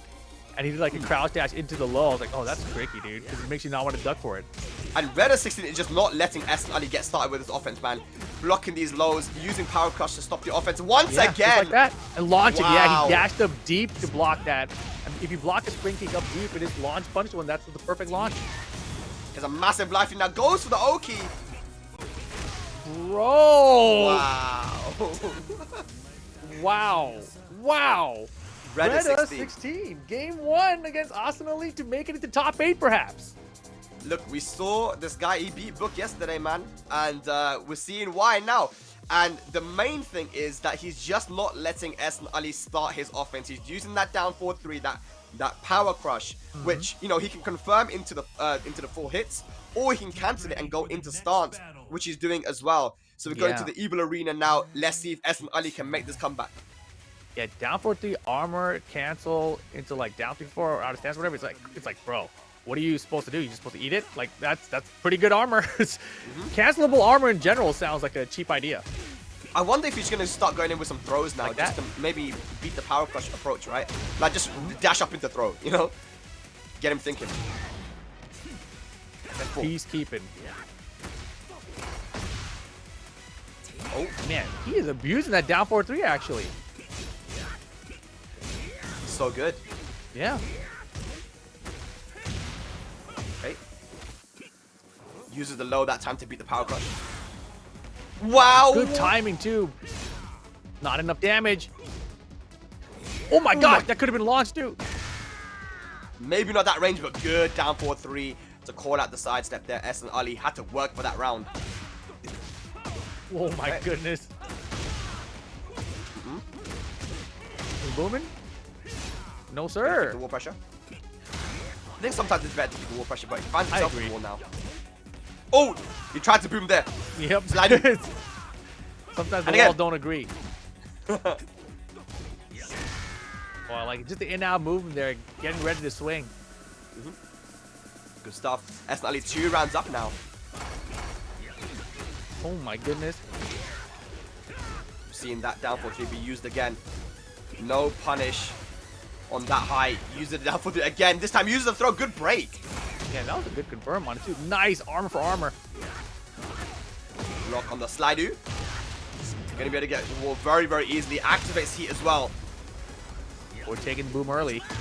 Get back over here, sir. Heat dash for the mix now. Oh, try a little counter there too. Nice. Yeah, trying to go for the parry there. Reda 16 stops the bleeding. Gets around on the board here. Second game. Cancel a little bit. Nice down for 3 attempt. But again, the low's coming from Austin Ali now. I think he's recognized the power crush usage and he's starting to adapt to it. Wall carry is good here. Big lead here. Trying to tie things up one apiece. Eat first activation. Eat this armor though. Wow, what happened? I think he armored through the guard break. Rage available. Still has heat. Confirm. Punish.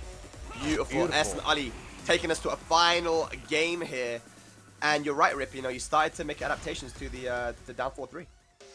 Yeah, you have to, right? I mean, if your opponent is using this much armor, you have to start using the counters to armor, which are usually lows and throws. But when the armor is also cancelable, you're like, what are my options actually? You know, so I think he's going at the low in general. So let's see what happens. Final game situation, going to the beach. Yeah, the mind games have been played out now for the last 2 games. What's going to happen for the final game? Here we go. Pakistan versus Saudi Arabia. Reda 16. Essen Ali. Hey. Side step 2. Bloody hell, bro. That was crazy, bro. Just ate that. Nice sidewalking from Reda, though. Yeah. Whoa. Oh, no. Marsan into Reda overextending, whiffing that down 3-4. That should be dead, right? It should be with the Never wall. mind. Second. Now, though, one more chance. There you go. Awesome lead. That was a big round. Yeah. Had a ton of life here. Peacekeeping to start. I like the back. Oh, wow. Okay. He's starting to mix things up because he has to, right? Like, he can't just spam down 4-3 all day. And so now he's got to switch up the game plan. Yeah, uses the forward there. A couple of times worked out for him. Down, back 4. Goes for the mid. And that's going to be a perfect round for Reda 16. We're all tied up now. Tide beginning to turn. At the beach, no less. Good armor timing. He had to do something. Good That side was step. good. Should have had way more, though. Okay. Heat engager. Guard break city. We do another one? No, sir. The low heat smash. And the running 2 to finish it off. Beautiful. Essen Ali now on set point to make it into top 8 for tomorrow. Ready going back to the armor here.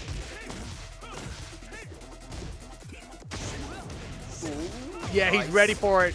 He's seen it now. Can he get the wall? Can. Whoa. He puts himself to the wall now, Rip. That's not a good situation for Esnali. Yeah, life bar is pretty close here, too. He's still available. Sidestep down forward, too, for Reda.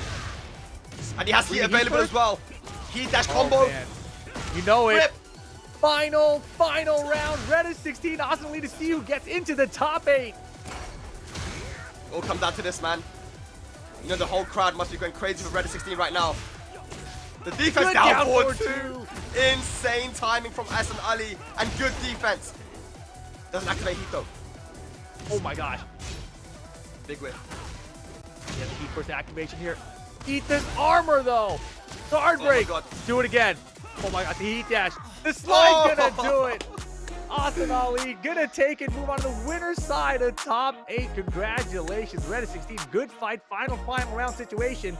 Still has one more chance in the loser bracket. What a set though, man. Reda 16, shouts to him. Amazing Hwoarang player, man. I love the usage of the down 4-3. And this is what I love about Tekken in general too, man. Is you just see so many different styles of play. You know, is that I don't know if that was, but yeah. Anyway, I was saying there's so many different styles of Tekken. You know, you got like Kwis, you have Reda 16, and you got Speed Kicks, and all these different Hwoarang players, and they all play very, very differently, man. We saw a completely different style of Hwoarang there by Reda 16. Oh, I loved it, absolutely. And you know, Reda 16, he's in the loser bracket now, where things have gone crazy. Taki eliminating Super Akuma, so Taki one step away from top 8 as well. Sam Brother and Abid Rajput, they're playing currently. Kudan's eliminated by Daniel Mato. Daniel Mato, one match away. He's got to play against Sajawal, the Yoshimitsu we just saw a second ago. Bro, that's crazy. Look, Shadow and Daniel Mato putting on some crazy losers runs, man. I think Daniel's is a little bit more impressive though. Yeah, I'm just saying. Anyway, let's look at this replay, guys. Reda 16 and Asan Ali, and actually that was Edge in the crowd watching this matchup as well. You know, so watching his own character versus his own teammate. You know, T1. Wow. So yeah, Reda 16. Love the use of the down 4-3, man. But like you said, Rip, you can't just rely on that the whole time. You got to change it up. Yeah, I mean, and the thing is, it was working at first, right? So he had success. He had success with it at first. He's like, all right, cool, this got me some mileage. But Asan Ali, you know, he had his coaches come up. They're like, all right, man, here's what's happening. Here's what you got to do. And he's like, yeah, I see that. Let me take care of it. And he did. And he really forced him to change things up. So Reda, final game, didn't rely on it. Got a perfect of his own here in round number 2. But it's back and forth. You know, it's a close match, and this is what happens when you have two players that are pretty equally matched. And Asan Ali's use of the high save power crush from Shaheen was really good, like just impressive. And he needed it. He found it when he needed it the most. It felt like.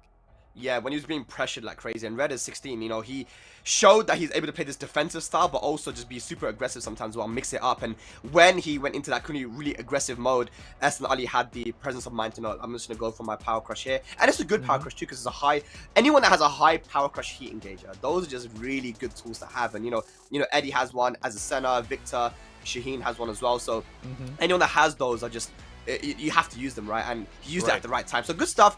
Asan Ali and Hafiz Tanvir are our first 2 players to make it into the top 8 in the winner's side for the winner's semi-finals for tomorrow. But we still have 2 sets to go in the winner's quarters. And our next one is going to be J Pain versus Usama Abasi from Pakistan. So J Pain, a lot of people were asking, like, who's this guy? This guy's been around for a long time in Saudi Arabia, and he's rocking the Yoshimitsu, man. And he's just been beating everybody. He's just beat Matsuba just now to get to this position. So it's going to be a good match. Yeah, and prior to that, he beat Akil and he beat Numan as well, right? So he's had a pretty good run through this tournament so far, J Pain. And also interesting, we had 2 Yoshimitsus, you know, in the top 8 qualifier matches. Like Yoshimitsu, not a character people talk about at that level, right? But here we have 2 of them. And Hwoarang as well. You know, it's another character I feel like that is kind of slipping under the radar, but we keep seeing him close in his top 8s or close to the top 8. So yeah, but you know that, you know, Sajawal lost, and then all Yoshi going to be like, well, you lost, man, he sucks, you know, so why are you talking about Yoshi? And then Reda lost just now, final round, oh, Hwoarang sucks, you know, it's classic, man. Just not good enough. the character, of course. The character, yeah, the character's trash, yeah. But yeah, J Pain and Usama, so I'm wondering, again, Usama is a very young player, younger than, I think, even Hafiz Tanvir, representing Team Ashes. And he was known to be a Kazama player, as in Asuka and Jun. but rocking the Dragunov we saw yesterday, right? Yes. When he played versus, I forgot who he played against, but it was the Dragunov, and he just beat Joker 2-0. But there he is, J Pain, and that's Usama from Pakistan. I'm very interested to see what characters are going to be picked here. Yeah, I mean, I assume we're going to get the Dragunov here again. I mean, that Dragunov is so effective. And it really felt like, you know, he's like got that inspired by Atif playstyle. He just goes, bro. Something goes wrong, he just keeps going. And that is, to me, when I watch Atif play, I'm like, that is insane. Like, I don't know how players do that. Anytime something crazy happens to me, I'm like, all right, reset. You know, let me back up. Let's rethink the situation. Yeah. Atif, like, his style is like, something went wrong, whatever. Continue. You know? I'm like, dude, that's awesome. Yeah, it's fun to watch. But we got Sajawal actually in Osama's corner. They're giving him some advice, which is a perfect person to have there, man. One of the top, if not the top Yoshimitsu player in Pakistan, giving a little bit of advice on how to approach the matchup. Potentially, but again, every Yoshimitsu player is, you know, even if they're all crazy, they all play a little bit different. You know, you got Iron Musician versus Kane and Trench. I mean, they got polar opposite styles, you know, and then everything in between, you know. So I wonder if it's going to be the Dragunov here versus the Yoshi, which I think that Yoshi has good options versus Dragunov, man. I mean, you know, with how aggressive Yoshi Dragunov wants to be, with the amount of plus frames he's able to get, Yoshi, you can't really use your plus frames against Yoshi as you can against other characters, you know. It's true. But it also depends on the Yoshi player. Like, I mean, you have to kind of force the Yoshi player in that situation. And I feel like when it's that predictable, it makes it riskier for Yoshi to be like, I'm going to flash here, right? Because then it's like, I'm throwing out this thing that if you don't press anything, I'm just dead. So it's an interesting situation. But if you can time it for like a running 2 attempt or something, then fine, you know.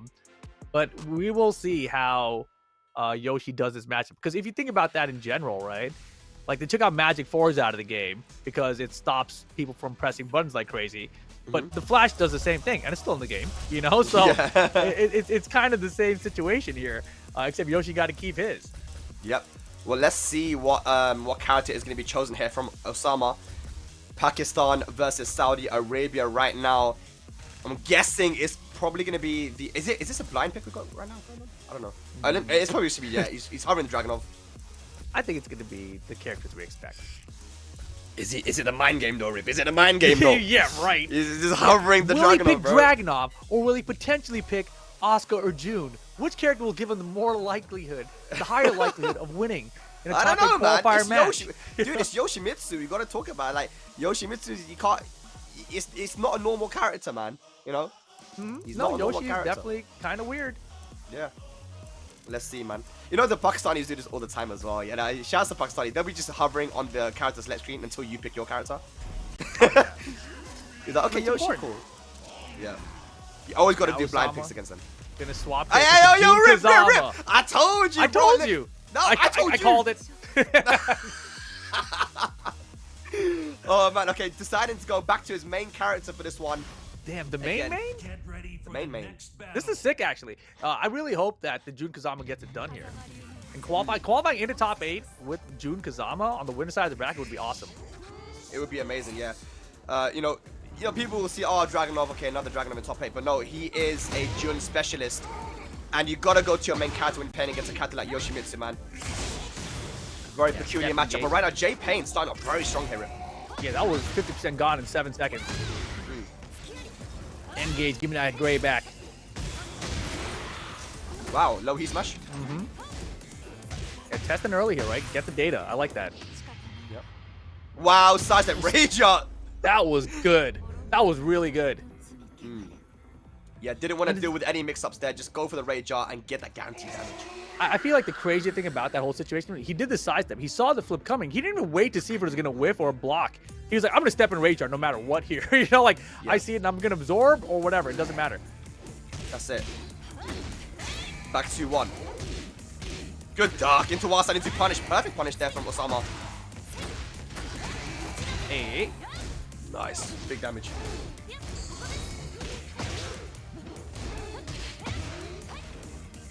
Wow. Tried to go for the tornado as well, just in case he got that low wall splat. 1-1. It's a Dragonfly heat dash. Jab for the float conversion. Insane. That was cool. Look at the pressure there. J Pain on the board. And J Pain's Yoshi is pretty scary. He's like, right? Like you think about like a Dragunov in Tekken, he kind of plays Yoshimitsu in that way. It's kind of weird. It's like left trick and there's the flash. Yeah, get off. You hit too many buttons. Oh no. Wow. Okay. Good Dragonfly stance. Mix up. Yo. Oh. Helicopter. Every time you say it, bro, I think it's the accent. I want to say it too, you know. I want to do it. I'll do Yeah. it eventually. Okay, he's got heat available. Got to be careful. Got that projectile. 172. 1-3. Go to the throw. Good break. Important break. Wow! What a punish! Why from, did he just shoot J-Pain. by itself? Well, the thing is, I think that even if you go for the follow-up, if you block that forward two, if you're always mashing your launch, even if the follow-up comes, you're going to block it. So that was really good knowledge from J-Pain. But yeah, why did he just go for, yeah, I don't know. Yeah, I'm talking about Usama's side. Yeah, yeah. Because he was in heat too. Cans! Gets out of the corner.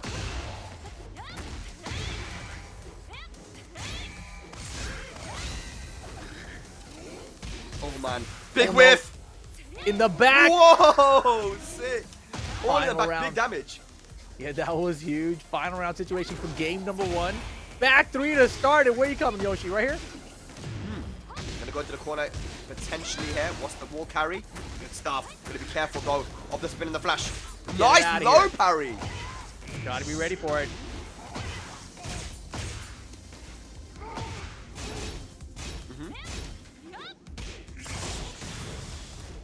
Okay, big pressure now. Gonna recover some health. A lot less than before. Yeah, I mean, he's got so much gray anyway. Oh my gosh. Check trap situation. He waited for him too. That was pretty well done. And the low to finish it off. J-Pain. 3 rounds to 2. Wow. 1 game away from making it into top 8 in the winner's side here for Saudi Arabia. J-Pain looking good, man. Sajawal now giving a little bit of advice to Usama to calm down a little bit. Yeah, I wonder what he's telling. I mean, he came over and like his body language just seemed to be like, "Bro, what are you doing, man?" You know, like so. I don't know. I don't know what he's telling him about. And I want to know more about if he's gonna switch character. He's going to stage. He's sticking with the Jun Kazama. Yeah, I think it's too risky to go to Dragunov. I mean, a lot of people have pocket Dragunovs, and the character's that good that you can make it work in tournament, right? But when it comes to a specialist character like Yoshi, which has these really unique defensive tools, like the flash and the spin and all these things, you have to go to your main that you're used to the matchup with, right? And it looks like he was used to it. I mean, he used the while standing 2 to punish the 3-2 string and other things here and there. So Jun is his strongest character. I agree, but Jun doesn't have back 4-3. You know, like, that's all I'm saying. Well, yeah, we'll see what happens. I mean, he's obviously making the bet to go to his main here, and it was a very close first game, final round situation, right? So let's see if we can bring it back.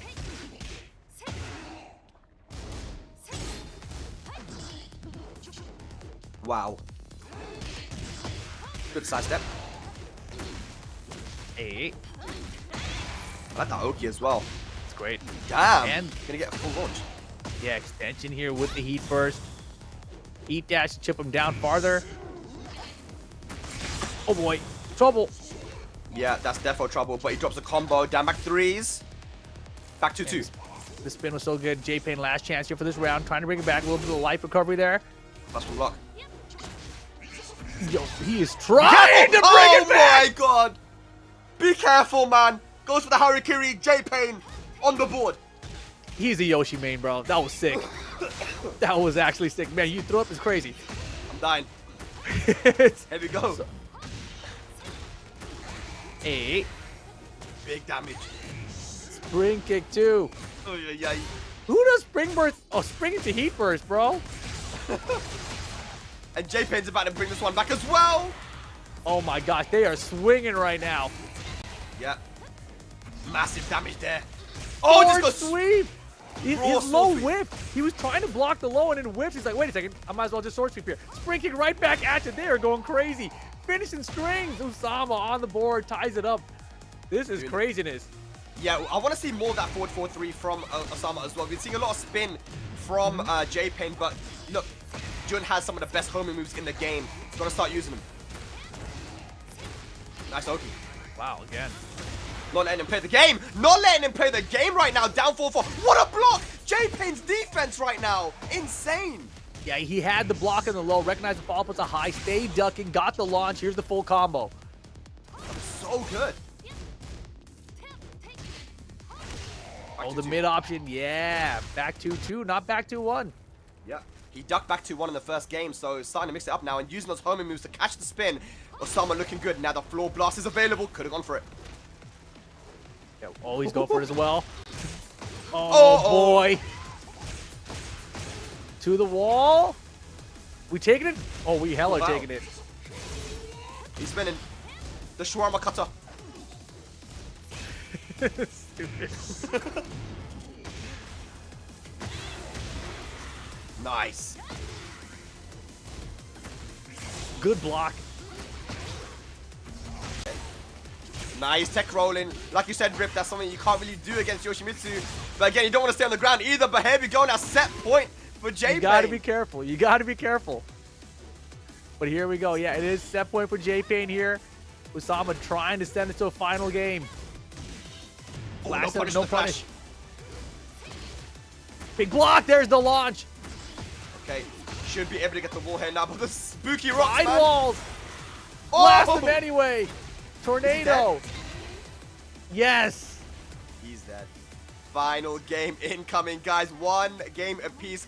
It's really scrambly as well. I feel like J-Pain's kind of forced that gameplay out of Sama. This kind of panicky, just throw out the moves gameplay. And it's really fun to watch, man. It's crazy. It's very fun to watch. And I feel like, Usama, you can see the youth in his gameplay when he's like, you spring kick, I spring kick, whatever, bro. I love it. Oh my god, yeah. People locked in right now. We see Joker, Akil, Exodia. A lot of the man them watching right now. Crazy stuff here in Riyadh, Saudi Arabia for the last chance qualifier. Yes, Where sir. are we going for our final game? Oh, they're talking it over still. I mean, if you're trying to coach J-Pain here, like what are the tips against Usama that you try to tell him? I actually feel like when you play more patient versus Jun, it works out for you because she then has to take a little bit of risk to open you up. She doesn't have like these hell sweep types of moves, these heavy hitting moves, but she has really good defensive options and and plus frames. So I wonder if JP's gonna just like dial it down a little bit, but he goes straight for that Fubuki knee, straight to the face and gets that launch. That's right, we're here, big stage, Yakushima. This is what she was sleeping forever, bro. Home court advantage. It's a cool stage. Down forward 1-1. Wow, beautiful backdash whiff punish. Is it gonna be dead though? No way. Right? Oh, it's hella not dead. Chance, big chance. Yeah, this is an opportunity to recover some health as well. He's gonna have so much life with that rage bar. Whoa. He didn't even hit. Oh my. Bro. There we go. Yeah. Forward 4, +3 on block homing move high, and went for the 1+2. Frame trap in there against J-Pain.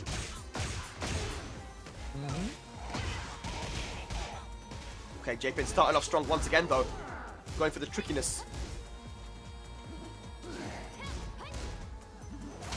Okay.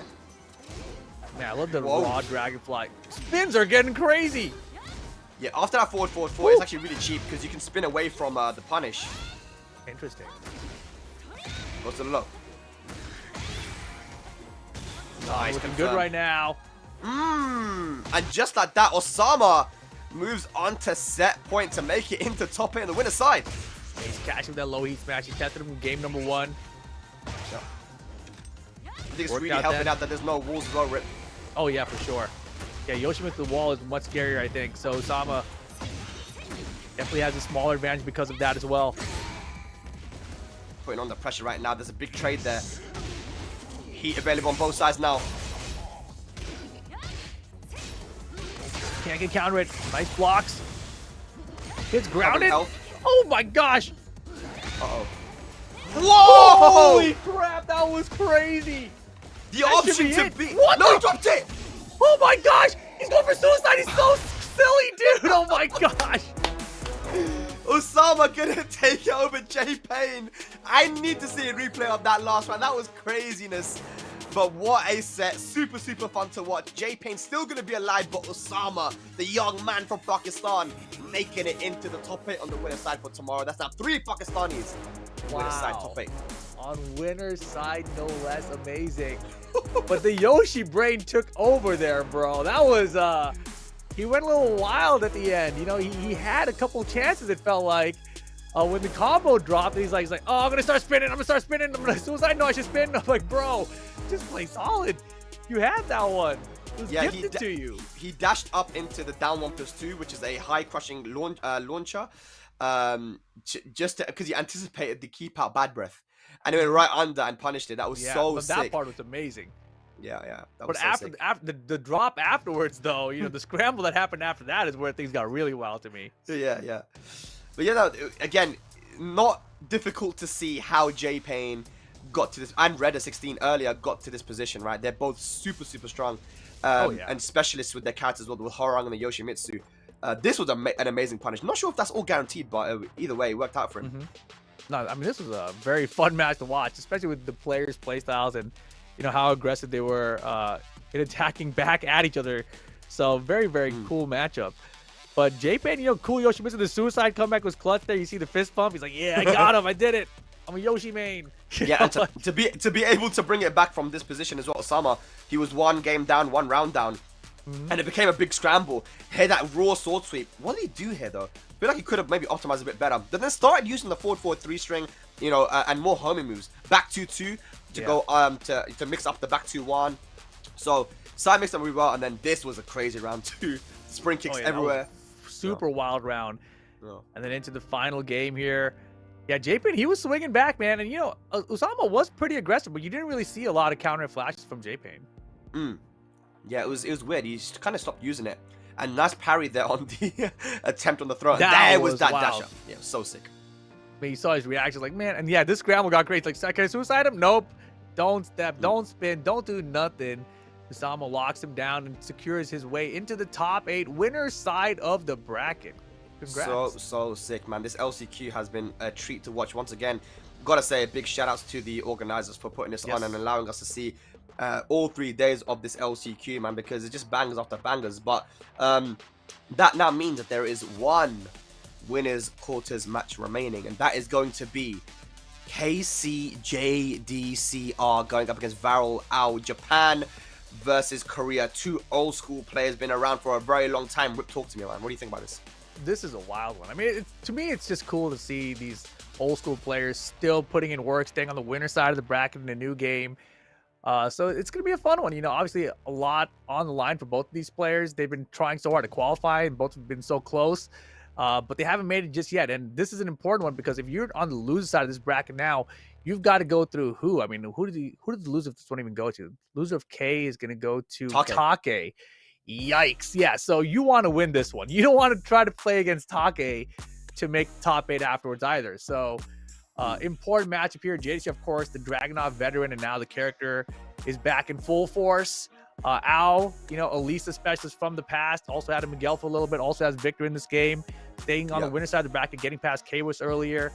That Elisa, you know, it's interesting because I feel like he's always been a top tier Elisa player, but he never quite got the full results with her. At the end of Tekken 7, we saw him getting good results with the Kunimitsu. And then in this game, he started off with Victor. So now that he's back to Elisa, I still haven't seen the full results out of her. So it's weird because it's his main character.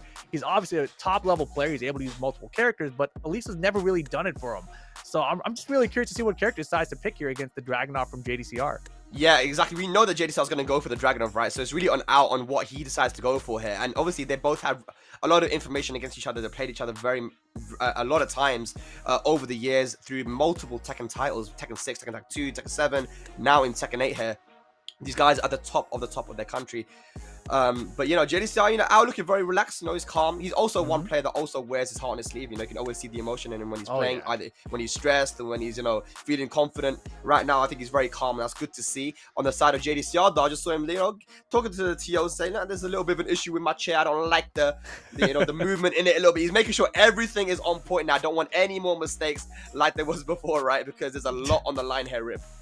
JDCR is notorious for being like, hey, man, The stream station's laggy, bro. Like no matter what, every single tournament, every single station, you know, every time, bro. He's like, no, I feel it. You know. Yeah. Look at not even the chair, bro. He's not even there, bro. There's something like I don't think he likes the chair, man. Let's get a chair replacement immediately. But who do you guys at home think is gonna take this? Who you guys voting for? I see the chat open right now, man. I got you guys open. I see you guys, man. Let me know who you guys rooting for. Hey, JDCR, AO, Japan or Korea? There are 3 Pakistanis in the winners of top 8 for tomorrow. Who is gonna join them? Will it be Japan or Korea? So much to play for, and then you're just in a situation, Rip, where it's 1 set away from qualifying. Yeah. I mean, it's wild because we already know from the Infested situation, Evo Japan, that 1 match away doesn't matter. You know, like until it happens, it doesn't matter. Like you still need an entire day of playing well is how you have to think about it. But yeah, you are 1 step closer, and you're just 1 match away from qualifying for the biggest payday for a solo Tekken tournament ever, right? So it's a big opportunity for everyone involved, and especially these 2 guys. You know, AO and JDCR. These guys, you know, they were competing back in Tekken when the prize pools were not nearly this large, you know, like literally 1/1,000,000th of these kind of prize pools, you know, like it's insane. Legit. It's good, and you know they're being rewarded for that passion and stuff. You know, that's the thing. This is something like a conversation I had with CPM. He's like, dude, like we were chilling in London. He just says to me, Spag, I know you. I've known you for years now, but none of us ever knew we would ever be in this position. You know, the players didn't know that they would be able to compete for this crazy amount of money in the future. You know, to think that we'd be here in this situation where these guys are playing to qualify for a $1 million tournament, it just wasn't in anyone's cards, you know, for Tekken. But they've been rewarded for their passion for this beautiful game, man. But here we go. It looks like we're getting locked in now. JDCR versus AO, and it looks like he's hovering the victor here, Rip. Yeah, I mean, I don't blame him. I mean, he knows that JDCR is going to be picking the Dragunov. So he already knew that was going to be what he's going up against. So he had a lot of time to consider whether it was going to be the Elisa or the Victor here. So going to the Victor here, this is the character I feel like he's most comfortable with in Tekken 8. So not a surprise to see. Right. What stage is it going to be, though? We're going Fallen Destiny, but whose destiny will it be to make it into the top 8 for tomorrow on the winner's side? Ooh. Here we got JDCR and AO. Game number 1. Special intro. Oh, they got the special. Oh, that's why he picked it, right? Just for the special intro, bro. Must have been for the special intro, yeah. All right, let's go. True rivalry. Game on. Wow, the down forward 1 to dash up into the running 2 was crazy pressure. It was like seamless looking. Yeah, I like that AO. He's not the type of player that will let himself get bullied. You know, he will throw out those power crushes. He will make hard reads on defense as well, just to swing the momentum back in his favor. We saw that against Kwas as well. Yeah, the rage yards, power crushes, good block there. And look, he's brought her all the way back. Yo, the trade was crazy. Oh my god. There we go, mix up time. Down 2. Bro, did he trade off the heat smash? I don't know what happened there, man. That was crazy. Yeah, because he tried to down back 4 afterwards. I was like, that is a weird choice to go for. Oh wow. Just throw that to down forward 2, not gonna find its mark. With a nice healthy life lead. Good sidewalk. Bro, he triple sidestep. It wasn't even like a continuous sidewalk. That was crazy. Drops the combo though, and there's that QCF4, the best move in the game. Dragon's got a few of those. Oh my god, dude. Chasing it down. Rage art. No, surely. He yeah. I don't know if that was going to help the combo because of the scaling, but I think this is dead either way. I like that punish as well. You have to chase that heat smash. That's definitely dead. Yeah. That was amazing. You know, you see so many people try to chase down that heat smash from Dragunov, but AO actually did it. You know, he did the right choice, got the wall splat, did the tornado after it, then the heat first, then the rage just to make sure the wall was the mess of his combo. Yeah, we've seen a triple sidestep. Now we've seen a triple dash up as well, just to punish that heat smash. That's some veteran stuff right there. Oh yeah, your favorite move, Rip. It's pretty good. Chasing him down again. Look at this dude. AO is so good. He's teaching everyone how to play this game. I love the adaptation on the combo there as well, using down 1+2, but Rage evaded went after JDCR. Good block. Could have got a launch. That was such a good block from JD. Plus frames. Down 2, catch sidestep. Double rage, down by 4, no block. Watch your feet. And yeah, you can't low parry, right? Jeez. Exactly, I was going to say, it's a very good option to go for because it's a weapon you can't low parry it. Fishing for a counter hit here. Ao with the 1+2s. Running 2 now. Pressure from JDCR. Ow! Can't do it with the armor. JD with the jab check. Yep. Shut down that offense. Good. Confirm on the counter hit. Back 1-2. Down 4-2. Caught him coming in.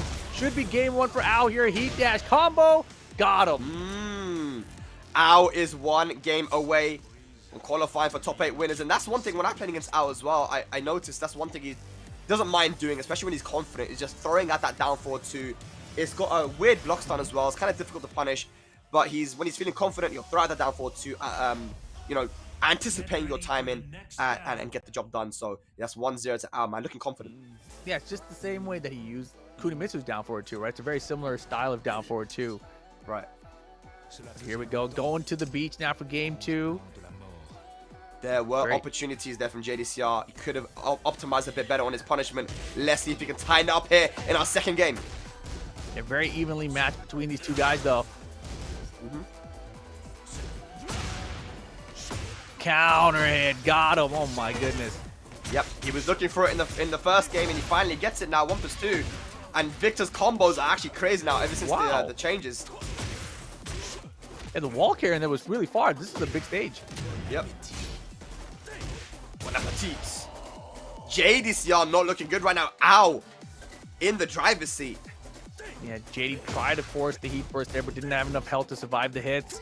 I think Ao had the read on it, too. Okay, dash up down 2. Good sidestep, no punish. Oof, I like the homing attempt, too. I'm loving the movement here from Ao too, man. The lateral movement just to beat out JDCR's moves. Yeah, he's an Elisa player, bro. He's built Man in. knows how to sidestep. Oh, wow, he went for the big stuff. Could have got a launch there, but he gets one anyway. And should be able to find the wall here. Yeah, that Victor wild standing one. It's not one of those moves that you expect to be launch punishable. You know, it just kind of comes out of nowhere. It's similar to like trying to punish a Fang shoulder, but there you go. JDCR finally heat smashed. Yeah, good stuff. On the board. Second game. Okay, small punish. And Ao has been pressing buttons up and down 2 every single time. See if JDCR is going to make an adaptation here. Yeah, he'll probably have to slice him after, but there's a down forward too. Caught Ao stepping, it looked like. Does he get the wall? He does, but can't get anything out of it. Back 2-1, no duck. Down to counter hit this time. Plus frames, more plus frames, all the pressure. JDCR. Oh my goodness, just do it. Up forward 4. To the wall. This is what we said Ao does though, man. When his back is to the wall, he's not afraid to throw out the big launches. All caught up, has rage, and heat available. JD almost had the sidestep there. You know the heat dash is coming here. There it is. Oh, good break. No duck. No break on the throw as well. Not looking good. JDCR, 10 seconds left in a pixel. And there's the low. Ao is 1 round away from moving into top 8 winners. Yeah, that was a brave low from Ao. JDCR now needs to step it up. Ao playing the keep out here with the jab. JD with the sidestep, didn't commit to down forward 2 off the step that time. I'm telling you, man, the movement's looking good. He's got a lot of opportunities, but not optimizing here. JDCR. Punish. Only Smalley, but the counter, he finds it again. You called it, right? Game 1, he was fishing for a lot, couldn't find it. Game 2, he's got 2 opportunities, and now it's set point for Ao. He's got heat available. JD finds the back 4-3. No, give me this health back. Give me this heat activation. He's definitely needed that, man, but now Ao activates heat as well. Both guys in heat. Oh, good block! Heat dash combo. It should be enough. It should be enough. I think we're going to a final round in our second game as well. JDCR staying alive. Here we go. Take it to a final game, please. Yeah, that was a clutch block on that heat smash. It is a low heat smash. You have to have pretty decent reaction and a good read for it. JDCR had it. Engage. All right, here we go. We're playing Dragonov now. Dragonov Gaming. Yeah, but Ao with that jab to keep him out. Big lead, JD. There's some pressure. Now goes for the low. No fear from Ao. More plus frames. Oh! Big block! Huge block. Down back forward attempt. Looking for that counter hit. JD gonna get into the wall with his combo. It's gonna hurt. Toe kick, he's alive. Wow, with a down forward 1. JDCR taking us to a final game. The clutchness, the composure. Final game incoming. It all comes down to this. Oh my goodness, bro. These have been all really, really sick matches, man. They are so good. Both of them are so good, dude. All right, it all comes down to this, ladies and lads. It's been a long road for both of these gentlemen to try and make it into the Esports World Cup finals. Winning this game puts them very, very close to doing so. Here we go. All right. Game on. Game 3, final game. 1-2-1. Frames. JDCR looking a little bit more confident now, man. Got a little bit of a spring in his step, and that's going to be a wall splat into a full combo. Ton of damage, and now the heat smash for more chip on top of it.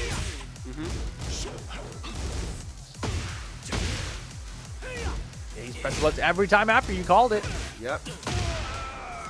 Damn, good. Down for 1 to beat the buttons out of out, and then finishing it with the down 2. JDCR making the right decisions. Running through pressure into down 2 again. Just checking in with down forward 1 a lot here, Rip. The classics, man. Down forward 1 all day, down 2, running 2. Very simple mind game here for JDCR. Making it work, running 2 again. He's not letting Al play the game right now, man. Nope. Adaptations have been made. It's all dragging up, but look out. Chance for out, no gray. Kudan raised down back 4, blocked again from JDCR, and just like that, it's set point for JDCR. He's turned it all the way around, man. I love the adaptations that he's made. 1 round away from winners top 8. No punish. Yeah, Al's starting to crack. Sidewalk to the back. Punish. Good defense, JDCR. Again. Yeah, lateral mover coming back out here from Al. Working out for him. That big low once again. Yeah, Al's doing a really good job utilizing that side step, and JDCR poking his way back in this. The armor's gonna work out. JD still has heat available. He can still close out here. Not gonna happen. The back one confirm again. Al's still in it. Yeah, beautiful stuff. Stays alive. Are we gonna go to another final round? We have so many already in these matches. Running 2. Wow. Wow. Parry from Al. Did he get this wall? Bro. Yo! That's Victor's wow. combos are crazy. Low parry? Insane. Is JD's not gonna get a heat engage? He has a Exactly. lot of health. Cancelled. Yeah, just activates him with the heat burst. He needs to do something! No, that was so good. He ducked it back with on whip at least. And final round for Casey's JDCR versus Varrel's AO. So much on the line here, guys. Winners side top 8, 1 round. Big counter here confirmed. Trying to track the side step. He recognizing that Al's been using it so much against him effectively. Yeah, and now just poking away. Al now has the life lead.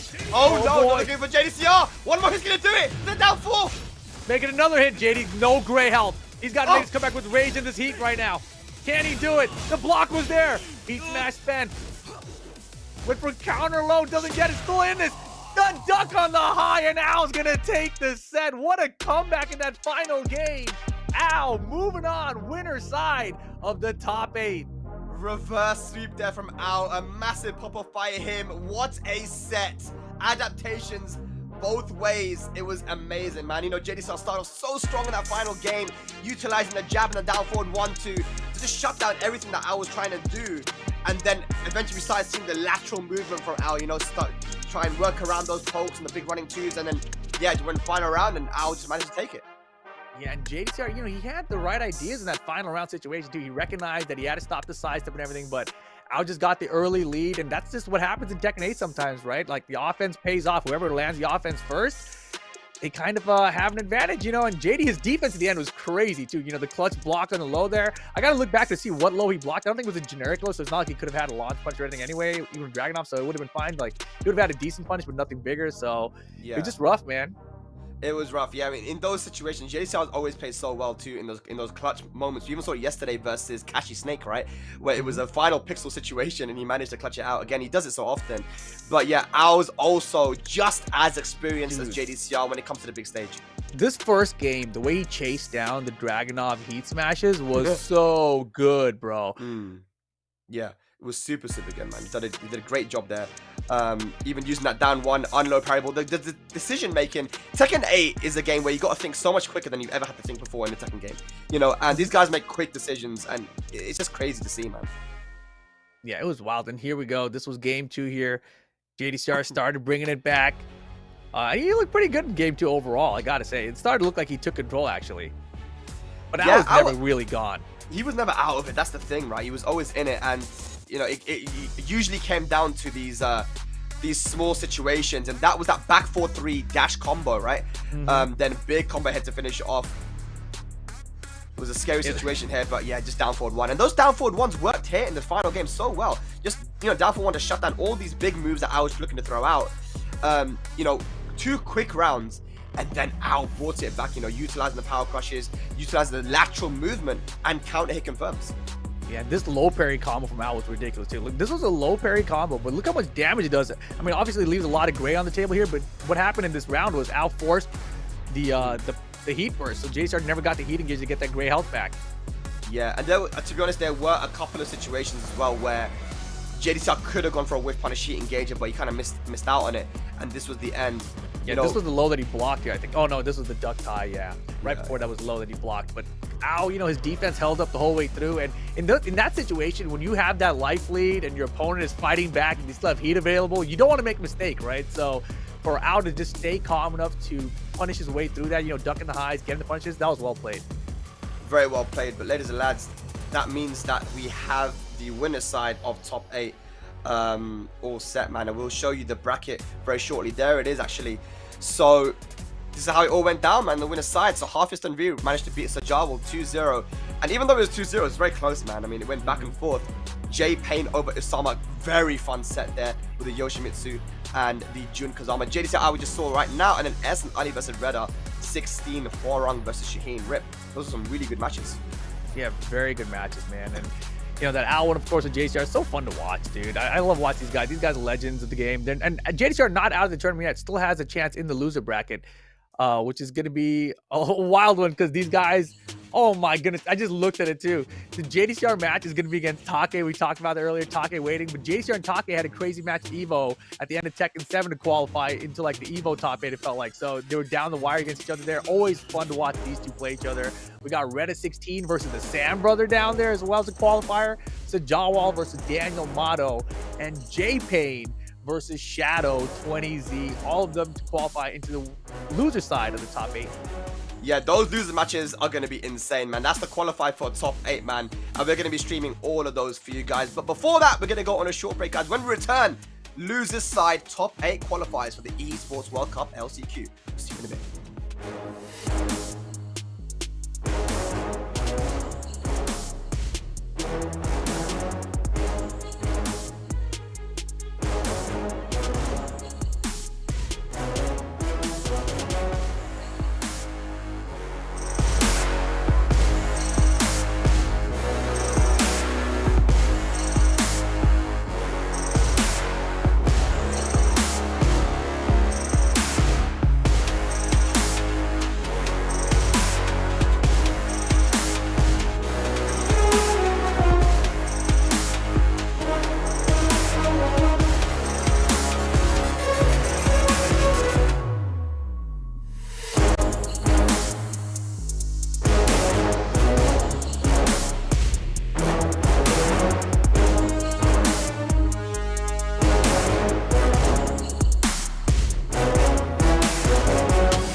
Ladies and gentlemen, welcome back to the Esports World Cup. Last chance qualifier here. We are at our last 4 matches in the loser side. Top 8 qualifiers.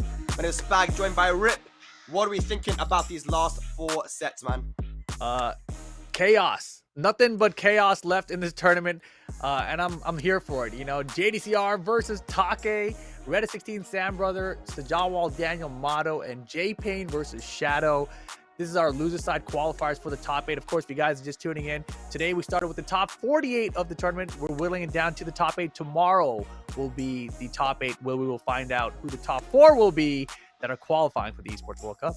Can I just say though, you know, our boys did pretty well. Daniel Motto and Shadow. So let's have a look at the bracket actually and just see what Shadow had to do today to get to where he got to. He had to beat Exodia. He had to beat Exodia, he had to beat you, Pinya, Ahmed Faizan, and then now he's in the situation where he's going to be going up against J Pain, the Yoshimitsu that we saw earlier, right? An insane run. But look at Daniel Motto's run as well, Rip. Yeah. Insane. Absolutely crazy. Half is a deal. Dawood, Kudans, and now he's got to play Sajawal. Yeah, so both our guys, they go through all this crazy competition, and now they both end up playing a Yoshimitsu player to get into the top 8. You know, that's how it goes out here. Oh man, imagine they both lose as well, man. It's like, you know that Well, hopefully not. Hopefully not. Yeah. EU, NA losing the Yoshimitsu before top 8. United bottom tiers of the world, bro. We're bottom tiers together out here. Right. But it is definitely been a difficult tournament. You know, we talked earlier about how obviously, you know, this is still like a 200+ person tournament. It is last chance qualifier, but you know, just in Saudi itself, it is still like a major tournament, crazy international competition, right? So to see guys like them really doing this well so far, it's pretty wild. But look at, we're into the match. Daniel Motto versus Sajawal coming up. Hop kick off the step. Yeah, we're straight in, man. Daniel Motto, it's the first time we're seeing him on stream as well. Got put into losers quite early, but, you know, making a crazy run. Damn, the Jin Kazama? Yeah, I mean, that's the main believer in this character? Does he believe? I mean, if there's anyone that's going to downplay Jin, it'll be him, but I mean, I guess he believes, you know? seeing the way the other Jins have been playing CBM, you know, Rife and these guys. Oh, gotta yeah. give you faith. Nice grab while standing 2 behind it. Yeah, now one thing about Daniel Motto that people might not be so aware of is the fact this guy is never home. He's always traveling, and he's so passionate about Tekken. He's either in Korea, Japan, or Pakistan training. You know, comes out to EU as well to play in the tournaments here and train as well. But you know, he's so passionate about going to different countries to learn about the play styles and just try and get as much knowledge as he can. Always asking questions as well. And Tekken World Tour finalist, man. And one thing I love about his play style is he's one of those guys that has great reactions. If there's something that is reactable, he's usually going to react to it. Yeah, I remember specifically, it was back in ISF when we were in Bali a few years ago. You know, he was really upset, like his performance there, and you know, he's just talking about like, I want to get better, I need to get better. You know, how do I do it, sort of deal. I was like, dude, it's really hard when you're not playing with the best players all the time. And he's like, yeah, I think I'm gonna go live in Korea for a while. I was like, what? Like, you know, like he's just so serious about it when he said that. I remember it stood out, and you know, he's basically done that. So it's no surprise that he's had so much success afterwards. And look at that, 2 rounds up here versus Sajawal as well. Able to clip him on the second hit of that heat smash. Whoa, good sidestep on the 4-4. No punish though. Daniel's looking good right now though. Like down to the demon paws, back to check, hold this though. Engage. Oh, this is a dangerous situation. Presses buttons though, Sajawal gets out of there. What in the world? Whoa! Is he gonna chase? No chase. Too late. Goes to the low. Good confidence. Hell sweep. In and out, bro. Oh my goodness. No duck in the string. Good break on the throw. Rage available. And nice. That was good. Did he turn around, mate? I don't know. Happened very fast. Yeah, super fast. That was impressive. It was a turnaround because I was expecting to turn around low. But here we go. Daniel Motto finding the engager first again. Yeah, he's using a lot of that standing format, that homing move. It's so good as well, especially versus Yoshi if they're going to be spinning a lot. Exactly, and we have noticed it, but here, Dragonfly throw, catches him. Whoa, good pickup. Yeah, to the wall. Choice. What a block. No punish. Just one going stance instead, gets stepped in the heat smash though. Resplat combo, doesn't get the resplat. He got greedy. He could have killed him. Oh my god. Oh man. Almost lost that one, but Daniel Motto locks in. And we've got Abid Rajput giving some advice to Sajawal, because this is losers now. Daniel looking confident. Here we go. Oh yeah, he is dialed in right now. And Sajawal, you know, he had that duck there. He could have like punished with like a sword sweep or just a launch. You know, either way, Daniel only had about 35% health. That should have been it with rage. So, huge mistake at the end there. He's got to focus in right now, facing elimination in this game. And remember that Daniel Mardo has stayed multiple times at the Ashes boot camp, you know, in Pakistan for weeks at a time sometimes. So, you know, he's definitely had games versus Sajawal. He knows how he plays. Yeah, but Yoshimitsu still Yoshimitsu, man. You still got to deal with everything in the moment. Definitely. Look at that electric though. Daniel Mardo locked in. That was a very early spin. Like, Daniel hadn't even done anything yet. So, I feel like Sajawal is playing a little bit antsy. Wow, is that Gets the guaranteed? wall flat. No way. That should be it. Really? Straight rage, launch into rage. I don't. He's got a lot of health, I guess. Yeah. Yeah, he's dead. Yeah, I guess. Yeah, you're right. It wasn't that many hits, so that's definitely going to work in favor of Sajawal. Good comeback there, using the spin once again. And no punishment down two. His punishment has not been great so far in this game, in this set. Parry into can. Yo, Daniel Mardo, he's a Jin player. You know, that 1-1 from Yoshimitsu is usually so safe against everyone, but Jin does have that parry and get a full launch. You've got to be careful. Yeah, looking for Fubuki, doesn't find it. Sajawal, a lot of gray health here already, too. If you can find a heat engage, it'd be optimal. Whoa, what's he doing? Well, he had the back, too. Good punish on the whiff. Rage available now. Wow. So far.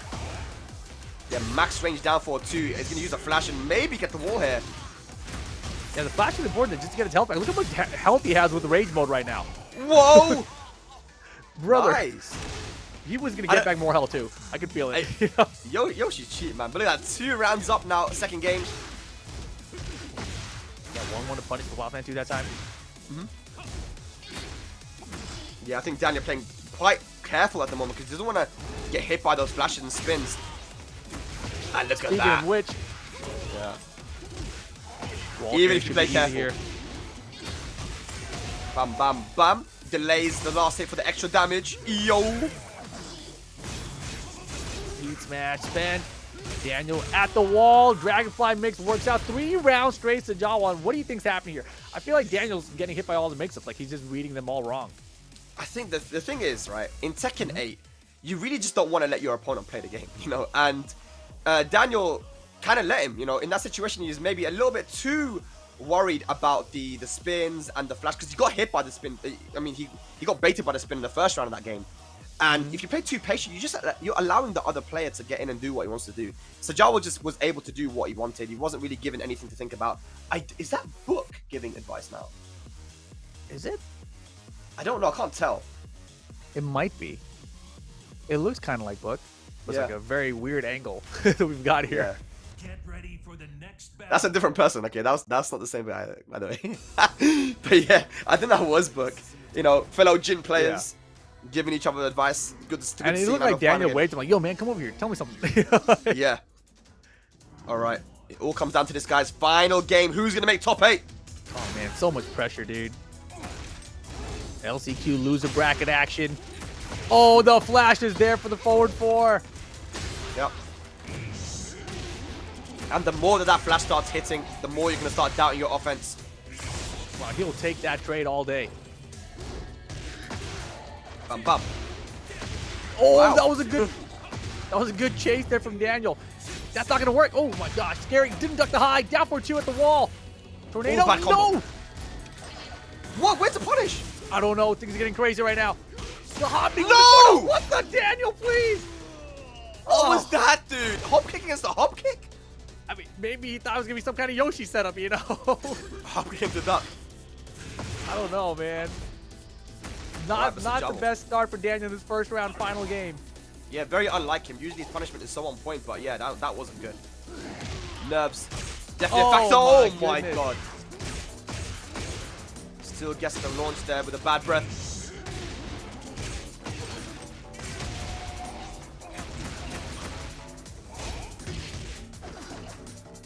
Wow, good spins. That is crazy. feel like could have got more there though. Dive kick plus some block. He spun himself in a rage and eats a demon paw for it. He's looking for low parries. Oh my gosh, imagine that was a flash, bro. Yeah. But the thing is, you can't be too worried about the flash though, man. You gotta play your normal game, I feel like. Oh Hey. no! Wow. Good. You see that confidence? 1-1 though, big chunk of damage. Forward pursuit again. Brother, that is crazy. Oh my gosh, run a pop kick? Set points to Sajawal. Sajawal, man, look at this. 1 round away from eliminating Daniel Mata and making top 8 for tomorrow. Wow. Good girl. Uh-oh. Not looking good. Daniel, wake up. On top of everything, Yoshi also has a hop kick that beats jabs. Nice. Okay, we got big damage in the corner. Daniel Mata, last chance. Got him too. Big lead to Sajawal here. Parry doesn't work out. He has heat. Can he find an engager? He needs an engager here. Can on the back. Okay, gonna activate heat as well. Recover a little bit of health. CD1 on the ground. Down 2. Oh my god, dude! The wall smash there. Tornado off the wall. Flash with the combo. With the recovery on the health. Oh my god, Sajawal he finishes does it it. off. Makes it into top 8, eliminating Daniel from the tournament. And it was that spin again, Rip, that went all the way around that heat smash. And you already see Daniel asking questions, you know? Like, Yeah, of course. about what happened there. He had such a good run through this loser bracket. Daniel Mata took out a Wise Liakin, took out Hafiz the Deal, took out Dawood Sikander and Kudan to make it this far through the loser bracket. Take incredible run, but it comes to an end here. 9th place for him at this EWC LCQ. Sajawal into the top 8. We will see him and that Yoshimitsu again tomorrow. We will indeed, man. That was good. Sajawal made the adaptations there, man, and it feels like Daniel Mata. That the thing I have to stress, and we're gonna see it in the replay, is something like a spin, the Yoshi spin. I mean, we talk about Flash. Flash is, you know, always been pretty good and annoying to deal with, but the spin, you know, it doesn't take a lot of health away from Yoshimitsu like it did in the past, and you know, it just gets around so many things. And we saw even in that final round, Daniel tried to go for his heat smash, but Yoshi's like, nope. You know, it just deletes your move list, Rip, you know? Exactly. And I think even at one point, Daniel tried to use the regular grab, which has tracking, right? And it's just the range on this are obviously very short. And because Yoshi's spinning what looks like more backwards than before, it's like near impossible to use like the throw for the tracking there either. Right, exactly.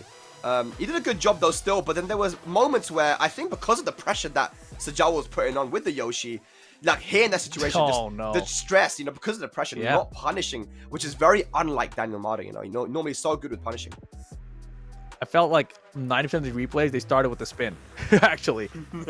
And this was crazy. Run a pop kick? Like, what was that read? That was awesome. That was really good. And here was an opportunity for Daniel as well. We're going to see in this, we just missed it, but it was the spin away from the heat smash. Yeah. And it's like, mate, I don't want to seem like I'm complaining too much, but man, that's cheap, dude. You know, you're not even allowed to use your heat smash. Like, come on. You sound like you're complaining a little bit. You'll be complaining soon. Hey, look, if J-Pain beats Shadow, it's going to be a rip next. All right? But we'll see. Oh, wait, I forgot. Yeah, Shadow's got to play against Yoshimitsu, too. But yeah, we got... it's like he's got to get his next match first. Yeah, that is his next match, yeah. I got mixed up. I thought you meant Sajawal when you talked about it. I was like, oh. But it won't be our next match on stream. Our next match is actually going to be Reda 16 versus the Sam brother. And Sam brother, you know, we actually saw him play yesterday. And again, at the mix-up, he had a very good performance. You know, I told you he beat Ni and a lot of other really strong players from Europe. And Sam brother actually beat Abid Rajput to get to this position, and Bikun 2-0, you know? So Sam brother, Hinish Shaheen, is so clutch and so optimized. And Sam brother's always been that very optimal player as well with the bob. You know, back in Tekken 7, he was doing things that I never saw any other bob player do, you know? So Sam brother's always been a very solid player. Was also participating at Gamers 8 in the Nations Cup last year in Team Saudi Arabia. And he's a local to Riyadh too. So this is home turf for him, man. Exactly. Now, I'm looking at his bracket for today. We haven't seen him and followed him through the bracket much, but he started in the loser bracket today, and he's won every single one of his matches, just like Daniel Mata, just like Shadow did. So he's another one of these players who's made the run through losers to get to this qualifier position, but now has Reda 16 in front of him. And we saw Reda 16 with that Hwarang earlier, and so effective with the power crush, and it makes up from the cancels out of the power crush, right, with that down forward 3. So we'll see if that's the game plan here again. But it's going to be a hard match for both players for sure. Yeah, for sure, because specifically from what we saw from Reda 16 and just that one first to two is his ability to be able to change up the approach. You know, he'll play a defensive game, and he'll be able to play a really aggressive, crazy game as well. So he's very versatile in his play style, right? So I'm excited to see how Reda plays here against the Sam brother, who has very solid defense and game matchup knowledge. You know, talking to Sam brother, the first thing I did when I went to Saudi Arabia last year for the Nations Cup was got picked up by Luffy, and we drove straight to Sam brother's house because he had a massive Tekken session going on there. And that's my first time I ever met him, and I was playing against his Bob for like maybe 2 hours, you know, and just talking to him about, like, you know, his approach to the game. And he's got a very good mindset, and he's super optimal as well. So let's see what he can do here with the Sheen. Obviously Bob not available right now in Tekken 8, but the Sheen's looking good though, Rip. Yes, sir. You got me distracted because you talked about Luffy picking you up, and I drove with that guy Luffy, and I was looking at my phone, and he screamed and hit the brakes for no reason. Yeah, he does that. I forgot He's he such does a that. jerk, dude. What the heck, man? I forgot And then he he does started that. laughing at me. I'm like, what? That's not funny, man. Oh, okay, Die. thanks for reminding me, man, because I think I'm gonna get picked up by him again, and I'm not gonna fall for it. Yeah. Not this time. All right, here we go. Dan brother, Reda 16. Here we go. First launch with Sam brother here. Yeah, let's see. Joey Curry said he did that to him too. Oh, good on Luffy, man. I feel like we're gonna be in some kind of weird video compilation of like a dash cam inside the car footage, you know? That would be a sick video, though, man. It would have actually, to be honest. I spoiled it. Yeah. Reda making his comeback. Recovering the health, using that down forward 3 again. Ring kick. Oh no. Wow. Oh my gosh. Whoa. Why did you just block? All the way around, Sam brother managed to take it. Bro, throwing out a rage guard, having it not work, and surviving to win the round is pretty wild, you know? Eat first extension here. Forward 1. Man punch. And again. Flamingo pressure, so Reda now playing offensive. Good. Look at that sidestep into the wall splat. Heat engager. Early back three in the combo too. RFF back 3. And look at that Reda 16. And this is what we talked about, Rip, right? Is that he's not only good at playing that defensive style, he's really good at just turning up the heat and just playing crazy too with the Warren mix-ups. Yeah, that down 4-3 cancel is really annoying. I never really paid much attention to it before, but Reda is like forces you to. It's like, you better pay attention real quick here. Got to figure out a way to beat that for sure. There it is again. Yeah. No cancel it down, right? He's like, oh, I'm going to confirm it. Okay, heat burst. How do you actually cancel it? I think you just hold forward, maybe? Okay. I'm not sure. Yeah. I'm going to look at that. Oh! Good rage art. Yeah, he survived too. That was beautiful. The amount of health he had left, everything very nicely calculated. I don't know if that's enough. No, it might be. It should be. It nice. is. That's a lot of damage. Yeah, good stuff. Yeah, Sam brother, very trigger happy with the rage arts here in game 1. We're working out for him though, man. Good duck into the Wasane 3-3. Big whip, no punish there from Reda 16. Beautiful whip punch too with the 4-2-3.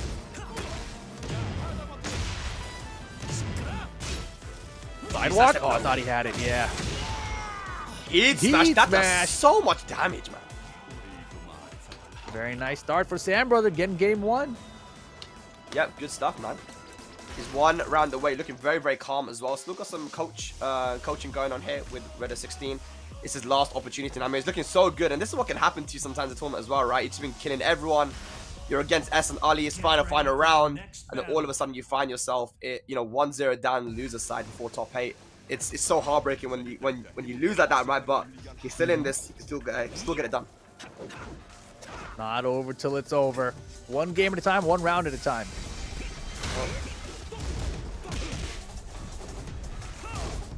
Yeah, the jab, keep out, nice block on the slide. And actually, that was pretty interesting because we saw Austin Ali with the Shaheen versus Reda earlier too, right? Yeah. Yeah, and I noticed the slides are actually working for Austin Ali, so it's interesting that Sam brother went for it there. And finally, Reda did have to block for it. Yeah, Reda's keep out has been really, really good, using that power crush and jabs to keep out as well. But look at that heat smash, gonna break the floor. That should be the round as well with the right combo. Gonna keep it very, very simple. Sam Brother, FF3 gonna finish it off. Yeah, Sam Brother looking very much in control right now. Over the top. Whoa! Talking about over the top though. Yeah, that was pretty good. A nice call out there on the guard break. Are we going downstairs? No, go to the throw instead. What was that? Would be a misinput. Still has heat smash available. That was a counter, didn't confirm it. Yeah, and all that offense from Reda didn't allow Sam Brother to even use his heat at all. Yeah, huge lead for Reda, and still has heat available for later. Late on the punish, armor's good here, not gonna kill. Rage guard should kill though. What? Is it unblockable? Again, I think that might have been a misinput. We went for the unblockable there, and this is not going to kill. It's not gonna kill, but look at the life he just made up from it. Now it's a 50-50 situation. Wow! Oh my gosh! I like how the animation started his arm way back, and it's just like the next one's like in his stomach. It's like boom. Skyrocket time. All right, Reda, wake up. Facing elimination now. Yeah, it's set point now for Sam Brother. I don't know what that was, man. He's trying his best to lose, but he's gonna start winning now, man. Here we go, Reda. Going downstairs. Reda, bro, you gotta wake up. It's time. Good steps. There we go. Look at the combo. Ew. Hey, Dead? Nice. Perfect. 7 golden. That's what you need. Needs a couple more of those though, man. Let's see if he can make the reverse sweep. Reda 16 down for 2. I like it. The timing. He's about to get 14 golden medals. Watch. You reckon? Let's have a look. I don't think so. Key charge setup with Boron, maybe. Oh no, okay. Yeah, no golden letters there. But still has the life lead though. And heat available. That was another count hit, but didn't confirm. Yeah, that went under the jab. He dashed at the last second. That heat time was about to go away there. He's going to get the life lead back as well, but there's a lot of recoverable health on the side of Sam Brother, and he's close to rage. Good block and punish. Good block. Give me another rage art. Don't do it. Oh, counter! He's alive. Great. Oh, and the delayed low. I love it. Off-timed it. Sam Brother, congratulations into the top 8. We will see you tomorrow. Reda 16, good run, but falls a little short of the top 8 out here. Yeah, you can see he's disappointed, man, because he had such an amazing run this tournament, and you know, he always places so well in Saudi Arabia, but you know, some unfortunate misinputs there. I don't know what that unblockable was, and a couple other moments as well, but yeah, that could have gone either way. But Sam Brother looking nice though, man. His losers run continues as he makes top 8 now. But yeah, that was good. And shouts to Reda 16. That's a name that I think a lot of people are going to remember now, as far as Forong players go. No, without a doubt, yeah. Definitely made a name for himself out here at this EWC Last Chance Qualifier. And I definitely love the playstyle as well. I feel like we're going to see Morongs maybe utilizing that playstyle a little bit more, at least trying to work in more down forward because he was so effective with it, obviously. Yeah, for sure. It's just, you know, at this level, when you get to this stage of the tournament, you just got to always be adapting versus the opponent, you know, because they're going to be at the highest level. And I feel, you know, one thing I would have liked to see from Reda is maybe just be a little bit more aggressive. You know, the aggression was working when he was playing really crazy, going with the stances.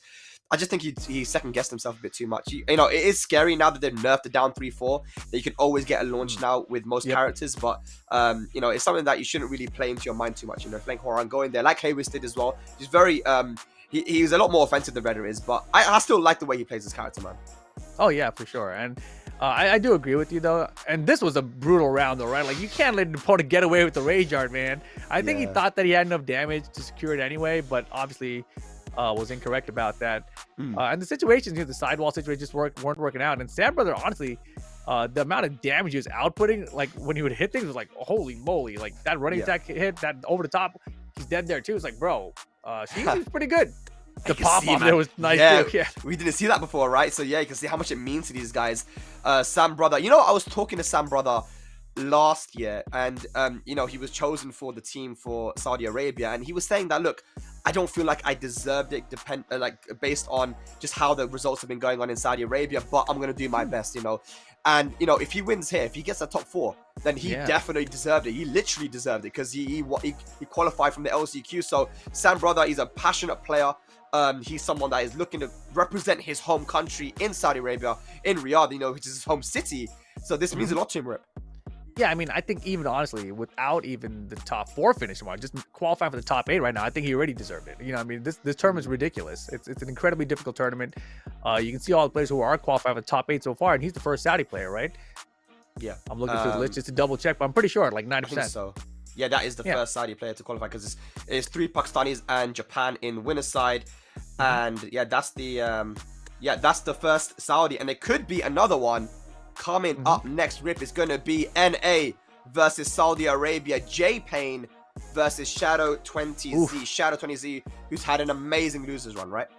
Yeah, amazing loser run. Incredibly close match with Pinya earlier today. We saw had to bring out the Zafina for that one, but Shadow's been playing ridiculous. And, you know, his only loss in this tournament was his very first match, you know. So I believe that was Funny Valentine. You know, we never got to see that player on stream, so I'm not even sure what character that was. But the bracket results show 2-0. And then since then, Shadow has just won every single match he's had, which puts him in this position against J-Pain. I think he might be the only person that lost the first match of the tournament and then is in this position.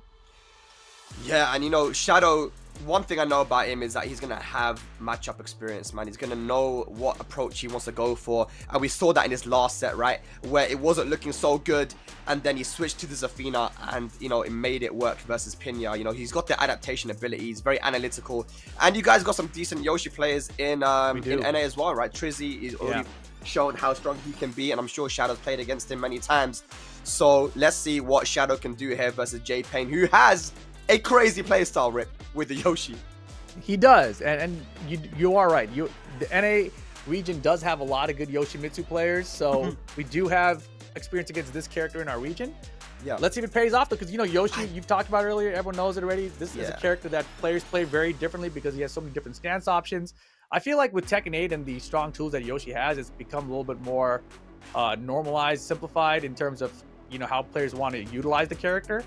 But you know, they all still have a little bit of their own flair, right? Was it J-Pain who was going for the suicide plays earlier? Yeah, it was, yeah. It was, right? So that's a little scary because we don't really do that as much. That's like the wild Yoshi, you know? Well, here we go. Zafina versus Yoshi. I can't believe that Shadow's going for Zafina here.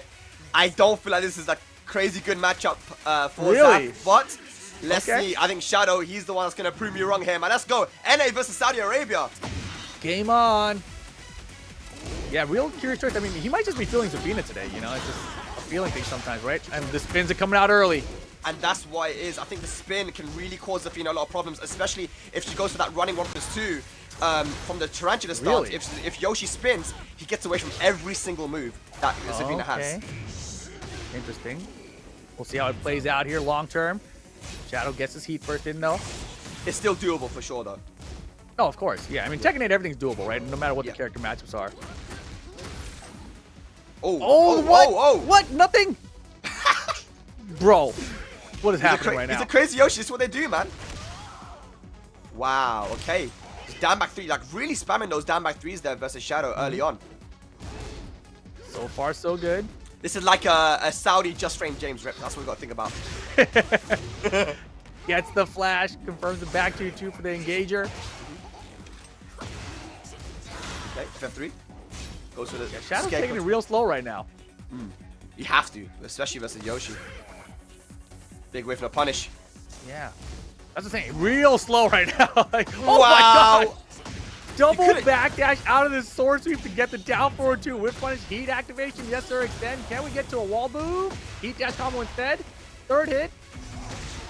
Not killing my the sword god, sweep. Backdash this, dude. That's some Yoshi brain. All right, I saw you double backdash this. I'll do the same thing again. You know? FF3+4 though. Nice from Shadow. Playing aggressive there. Going in with the 4-4-3+4 for the kill. One round apiece. Stay down. You see, Shadow didn't do anything. Because in that situation, the spin can actually beat most of the moves, if not everything. But the flashes are on point for J-Pain. Bam, bam, bam.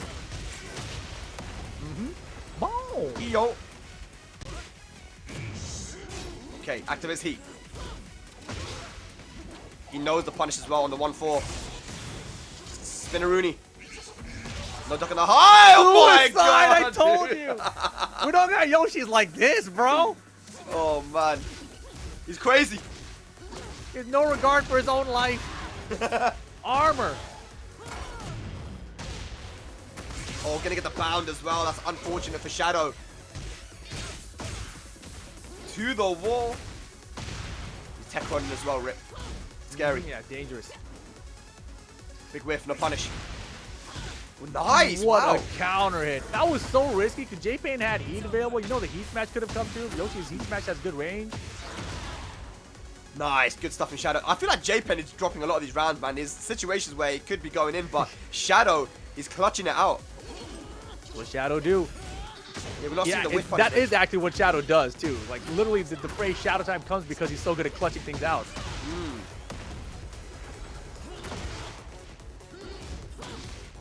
Almost. Nice. There we go. Engage. Watch out for flash. You know what's coming. Oh boy. No punish again. We're not seeing the punishment here versus the Zafina. And that should Got be it. him. Okay, Shadow is 1 game away from qualifying for top 8 here at the EWC LCQ. The lone Ridiculous, representative from NA. With Zafina too, man. You know, it's such a wild play to see. Like just the fact that he went to game 1 with Zafina, you know, because it really seemed like the last couple events that he kind of settled on Claudio. Was like, no, Claudio's the guy, right? And then we saw that one matchup with Pinya where he picked a Claudio, got 3-0, and he shook his head like, man, what the hell is Claudio doing? Let me bring out Zafina, and just been on fire since.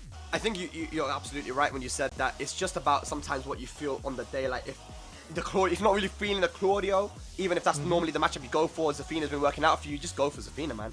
You know, if you've got the confidence, that's the most important thing. And it looks like he knows what not to do against Yoshimitsu as well. Not trying to go for too many Tarantula mix-ups. Not really spamming the running mix-ups like he did against Pinya, because Yoshi does have ways to deal with it. He's gonna have to. The coach will have to go away though, because there's only a time limit, I think. But he was given a lot of advice there. There we go. Ortiz Farm's second game. And I feel like, again, Rip, also there was a lot of missed opportunities from J-Pain. A lot of whiffs that went unpunished. So J-Pain has to lock in now. I mean, you talked about it earlier how, you know, Zafina in Tekken 8 is kind of underrepresented. So people aren't as familiar with their style in 8 compared to 7. So it could be a case of that as well. Let's see. Game number 2 here. Okay, side step 1. Gonna get counter here off the bat. J-Pain. Yes, Shadow doesn't tech roll that time. I like the delay there. Shadow defense holding up pretty well against Yoshimitsu right now. Back to the wall here. Bad situation, though. That's a full load. That's cheap. Wow. Super Oh, cheap. Shawarma. Nice, and the down for J-Pain. You better give me a helicopter, bro. I want one. I think you're better at doing it, though. No, no way, dude. No chance. Okay. Oh, the The flash. flash. Yeah, well placed. Yeah, that's the thing with characters that have access to plus frames on block, like Zafina, like Dragunov. It can be scary to utilize those when you have flash available. But look at that, though. Gonna get the heat dash combo. Yeah. This wall is killing Shadow, bro. Yeah. And the He spin needs as to get well. Yakushima somehow. What the heck? What's he doing? J-Pain's crazy. He's turning on Yoshi Brain. Yeah, and that. Saudi just framed James. Oh! Is that enough? No, it's not. Oh my god, down 3. And that's what happened, Wow. man. You know, J-Pain was partying a little bit too hard. He had the life lead, but Yeah. it's never over till it's over. He had like a 70% life lead, it felt like. Yeah. Shadow bringing it back. Going up the down. He's hold this flash, though. Big damage. Counter Counter it. Beautiful. Angle's kind of weird here, though. Bam, bam. Heat extension, yes, still too far from that wall. Low heat smash, though. Close to Hey. dead. Oh, off axis. Oh my gosh, not like this. What is that wall splat, man? We're going downstairs. We're covering some health as well. Bruh, look how much health. Some? Oh, the jab whiffs. The punish. Oh my god. Oh my brother. word. J-Pain is insane, man. I can't believe what I just saw. You said recovering some health. I looked at it. He had like a half life bar. I was like, wait, what? Because Yoshi's one of the few characters that can actually recover proper health as well, not just recoverable. Actual yellow bar. That was insane. Nice round by J-Pain. Oh, Oh, no. shit. Wow. Get launched, bro. Oh, okay. Dropped it. Opportunity for Shadow. I like the heat burst right back at you. Counter hit. 172 guaranteed. Uh-oh. I think that's going to hit. Yeah. Good call out from J-Pain there. Should be dead unless she was considered airborne. That's the only saving grace Shadow would have here. Otherwise, pretty unlikely. Yeah. Still has heat available though. Oh my god. There's a heat smash. What in the... Wow! Oh my god, Shadow! Clutch! Are you kidding me? Final round. Set point. Shadow though! Gonna get a full combo Full here. combo! Bam bam. Hey!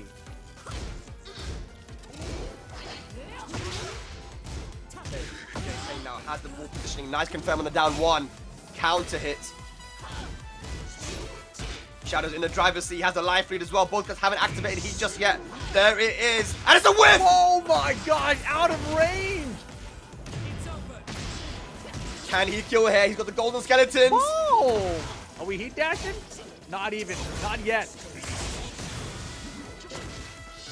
Uh-oh. Uh-oh. It's fine. Shadow, you it's gotta fine. close out. Oh my gosh! Heat dash 50-50! J-Pain 10 seconds to make something happen. Not gonna happen. Shadow 20Z into the top 8 of the EWC LCQ. What an amazing run. Shadow 20Z losing his first game at the tournament yesterday, getting put into loser bracket and making the craziest losers run all the way to top 8, taking out the best Yoshi from Saudi Arabia. Hats off and bow to you, Shadow. What an amazing, amazing performance. That was amazing. Yo, seriously, Shadow's run in this event is bananas. No one else lost their first match of the tournament. And then when you do that, you have more matches through losers. He beat every single person after that to qualify into the top 8. Job's not done, though. Still has tomorrow to try to qualify for the actual EWC. But amazing play from Shadow here, bringing out the Zafina when he needed to. And J-Pain did not make it easy for him. I mean, that was not an easy matchup at all. That was not easy at all. Yeah, I mean, Zafina, there's a lot of things that they're shut down with Zafina against Yoshimitsu. So Shadow had to adjust his playstyle and play different to how he played versus Pinya. But again, I feel like, you know, you are right in the sense that because there's not a lot of Zafina players as well, even though J-Pain punished certain things really well, he wasn't really familiar too much with certain situations. And Shadow is such a strong player as well, just generally fundamentally. That guy only needs a jab, a mid, and a low, and he'll win tournaments, right? So, you know, he made it work. He knows what he's doing. He understands matchups as well, where the certain advantages are in Tekken, because obviously Tekken's not very matchup dependent. That was a crazy exchange too, because that whiff happened there. Yeah.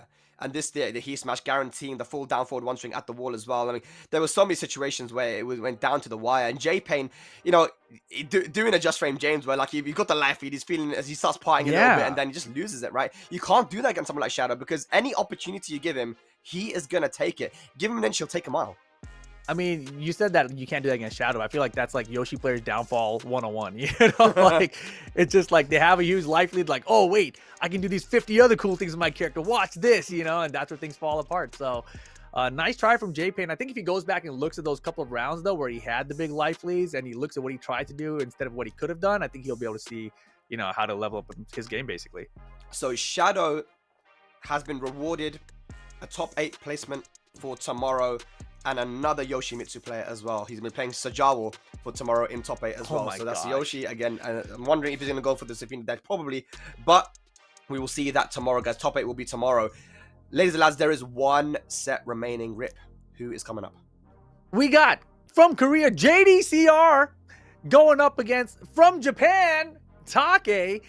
Should be a fun one. KC's JDCR, Yamasa's Taki playing for top 8 right now. Yeah. Does JDCR's EWC run come to an end now? You know, it's been a long road. A lot of these guys have been traveling around the world. You know, why you got to put that on him now, man? He's not even in the. Why now? I'm just saying, man. You know, it's the last chance qualifier and it's loser side, man. It's his first match in loser bracket. Will it come to an end now? Like what? You know, like, will it come to an end? You know, he's been going to all the different qualifiers and, you know, he's been met with some controversy, a little bit unfortunate situations. But look, he got a top 8 placement at Evo this year, man. He's playing some good Tekken, man. But Take is no easy player to go up against, man. Like you mentioned, these guys have played before as well, the highest level on the biggest tournaments. So they know each other really well, and they're both very, very strong. JDCR played well versus Al, but then Al managed to take that. So I wonder if that's going to play in his head a little bit, that, you know, that loss. But either way, he's got to get it out of his head. And here we go. Final set. It's the Brian from Take. It's the Brian, yeah. And here's what's interesting to me, right? When I saw the Al matchup and the way he was handling and so prepared for Dragunov, I was like, is this because he trained with Nobi? And then you got to wonder about Take and Nobi and Dragunov, the same thing, right? So let's see what happens. JDCR versus Take. Esports World Cup last chance qualifier to get into top 8. Loser side of the bracket. Yep. Counter it back one.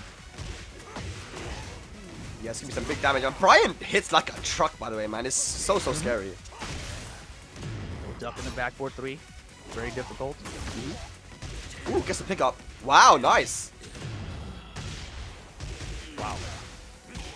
The combo video. Ooh, good duck. Didn't get the punish though. Good break in the throw. JDCR with heat and rage available. Found the heat smash into the ball. Oh, sick. That was ridiculous, bro. This damn stage. It could have combo. Yeah, could have just gone for the raw rage art button, JD. Yeah. It's like, I'm warming up, bro. He's practicing his combos. I feel it. It's good. First round on the board. But we've seen Take, though, lose the first game in many sets, right?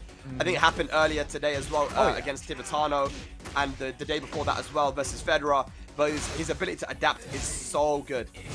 So JDCR has to stay locked in here for the entire set. And that was, oh my gosh, nice sidestep. I was going to say, that was just really, I don't want to say a fluke, but it was kind of a lucky exchange for JDCR to even win that round. Yeah, to be able to get that wall blast. Yeah, exactly. There we go now. Good tackle. Gets broken. Yo! CF4 though. The best move in the game. It does everything, man. It's one of those. Got him. Down to JDCR turning up the heat now. Last frame goes for the low. Uh-oh! Had to do something. Yeah, I like it. Good call out for the rage art there. A little bit desperate, but I mean, in that situation, you know, you have 10% of your life left. Opponent has near 100%. You have to do something crazy, and there it is. He still has heat to go, too. Yeah, that is a nice chunk of damage as well. Good block and punish. Wow. We're all back in it now. 1-2-1 counter it. Hatchet. 50-50 heat smash. Good block. Down 4. Heat smash right back at him. Tackle extension. Give me that leg with rage. You're dead. Look at JDCR's health. That was almost a full health combat there from Take. So he's still dangerous, right? But that is 3 rounds straight for JDCR. He is 1 game away from top 8. This is how Take loses the first game of every set. 3 rounds straight, and then he brings it back. Yeah. So this is where it gets scary now. Actually, yeah. Going to the hangar next. All right, guys. Here we go. JDCR. Is he going to be able to finish it here and make it to tomorrow's top 8? Or are we going to get a final game?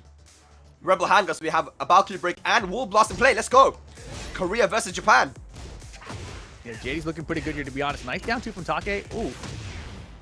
1-2-1 engage. Yep. That's what Dragunov does to you sometimes, man. He just doesn't let you play the game sometimes, Rip. You know, 1-2-1 engager, counter hit, and all those plus frames he has available as well. Yeah, JD's playing great right now. And the pokes are adding up with heat, too. Ouch, counter it. Yeah, counter hit there, JDCR. 4 rounds straight now. Taki had the sidestep to the back. Very nice. Not too much damage, though.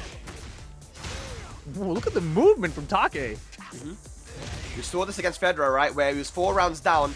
Got that 1 round, and that's all he needed to get the set done. So Take, he's got to stop the bleeding now, man. Engage, yeah. Went for 3 of them in a row. Working in the wild stand and 2. What a mix from JDCR. That's dead. That's hella dead. Oh my god. Hella dead, bro. Bing, bang, boom. You're dead. Set point JDCR to 6-0 Take. Here we go. JDCR, is he going to be making it into tomorrow's top 8? 5 rounds straight here. Take not looking good. He's on the back foot again. Big pressure here at the wall. Yeah, not a good position for Take whatsoever. He didn't get hit by the 1-2-1, and then he got hit by the 1-2-1. JDCR's in his head right now, rent-free, man. It's not looking good. Take, you gotta do something, man. Fight back. Oh, no. Oh, my gosh. Yeah, this is all JDCR right now. Take with rage here, but it's not looking good. He's got the balcony behind him as well. Pressure now from JDCR to close it out. More plus frames. More plus frames. The pressure. Hatchet. He's got heat. There it is. Chance for Take. Gotta finish it now, No JD. way, dude. Oh, my gosh. I can't believe he threw out the high string. Oh, my Beat God. dash. Ah, And then that's gonna trade. be it. JDCR makes it into the top 8 on the loser's side for tomorrow, eliminating Take from the tournament. That was crazy. That was a very dominant set there from JDCR, man. 6 rounds straight. Honestly, the way he slowed down at the very last round scared me. I was like, what are you doing, bro? You hit the brakes so hard. Yeah. And, you know, he was just trying to be calculating, make sure he closed out. But those instances where you kind of leave the door open for your opponent to make a comeback sometimes. But JD with the trade closes it out and knocks Take out of the tournament. Take goes home in 9th place here with JDCR into that top 8 for tomorrow. Yeah, man, and at the end of the day, man, it's top 4 qualifiers. Again, for any of you guys that are just tuning in and are not aware, it's the LCQ, EWC. We've just finished all our matches for today. This is another look at the replay, which was very one-sided for JDCR. You know, definitely locked in after losing against Al in that winner's side. But he has made it into the top 8, where he will be going up against the Sam brother from Saudi Arabia tomorrow. But again, it doesn't matter if you get top 8, you know, top 5, whatever. It's all about getting that top 4, man. You know, Exactly. You want to qualify for the Esports World Cup. What that does is that puts you into the finals, guarantees you $5,000 at least, and allows you to have a shot at that $300,000 #1 prize there, $1 million prize pool. So there's a lot on the line here, Rip. Oh, yeah, without a doubt. I mean, and that's what it's all about. That's such a cool opportunity for all these players, and that's why they came out to this last chance qualifier. But here is our top 8 bracket. Hafiz Tanvir versus Usama Abasi. That should be a fun Pakistan versus Pakistan match. We know the quality from Hafiz. Usama, of course, has that June Kazama as well as that Dragunov, but probably the June there. And then Ao getting in here with that Elisa and that Victor going up against Austin Ali and that Shaheen. That should be a fun matchup on the winner side. Yeah, and those are going to actually be qualification matches, right? So those winner semifinals will guarantee you at least third place. Yeah, top 3. So those winner semifinals matches are going to be instant qualification matches. And then in the loser side, Sajawal versus Shadow, Yoshi versus either Claudio or Zafina, then JD versus Sam Brother, Dragunov versus Shaheen. You have to get to the losers semifinals in order to be qualified for the Esports World Cup. And that is coming tomorrow, guys. I can't wait for it, Rip. It's been some amazing matches once again, and we've had everything. We've had the comebacks, we've had blowouts, we've had upsets. It's been an incredible tournament. It has been an incredible tournament from top to bottom. Once again, huge thanks to the organizer for even letting us stream this LCQ, you know, and putting it across 3 days so we can get as many matches in as possible. Because these are fun tournaments, right? People like to see these matches. They want to see what's happening. Shadow, incredible run. Daniel Motto, incredible run today. Obviously a little bit short there at the end, but very good results overall. I would be very happy with that performance. But yeah, very happy and very excited to see you guys back here tomorrow for the top 8. Yeah, so we have Saudi Arabia in the mix. We have NA in the mix still. We got Pakistan in there. We got Japan and Korea. So there's good diversity in there, man. Where's and the it'll EU? We're in the finals. Oh, okay, cool. And with that, guys, we are going to be heading off, guys. We'll see you tomorrow for the top 8. Take care and see you tomorrow. Oh.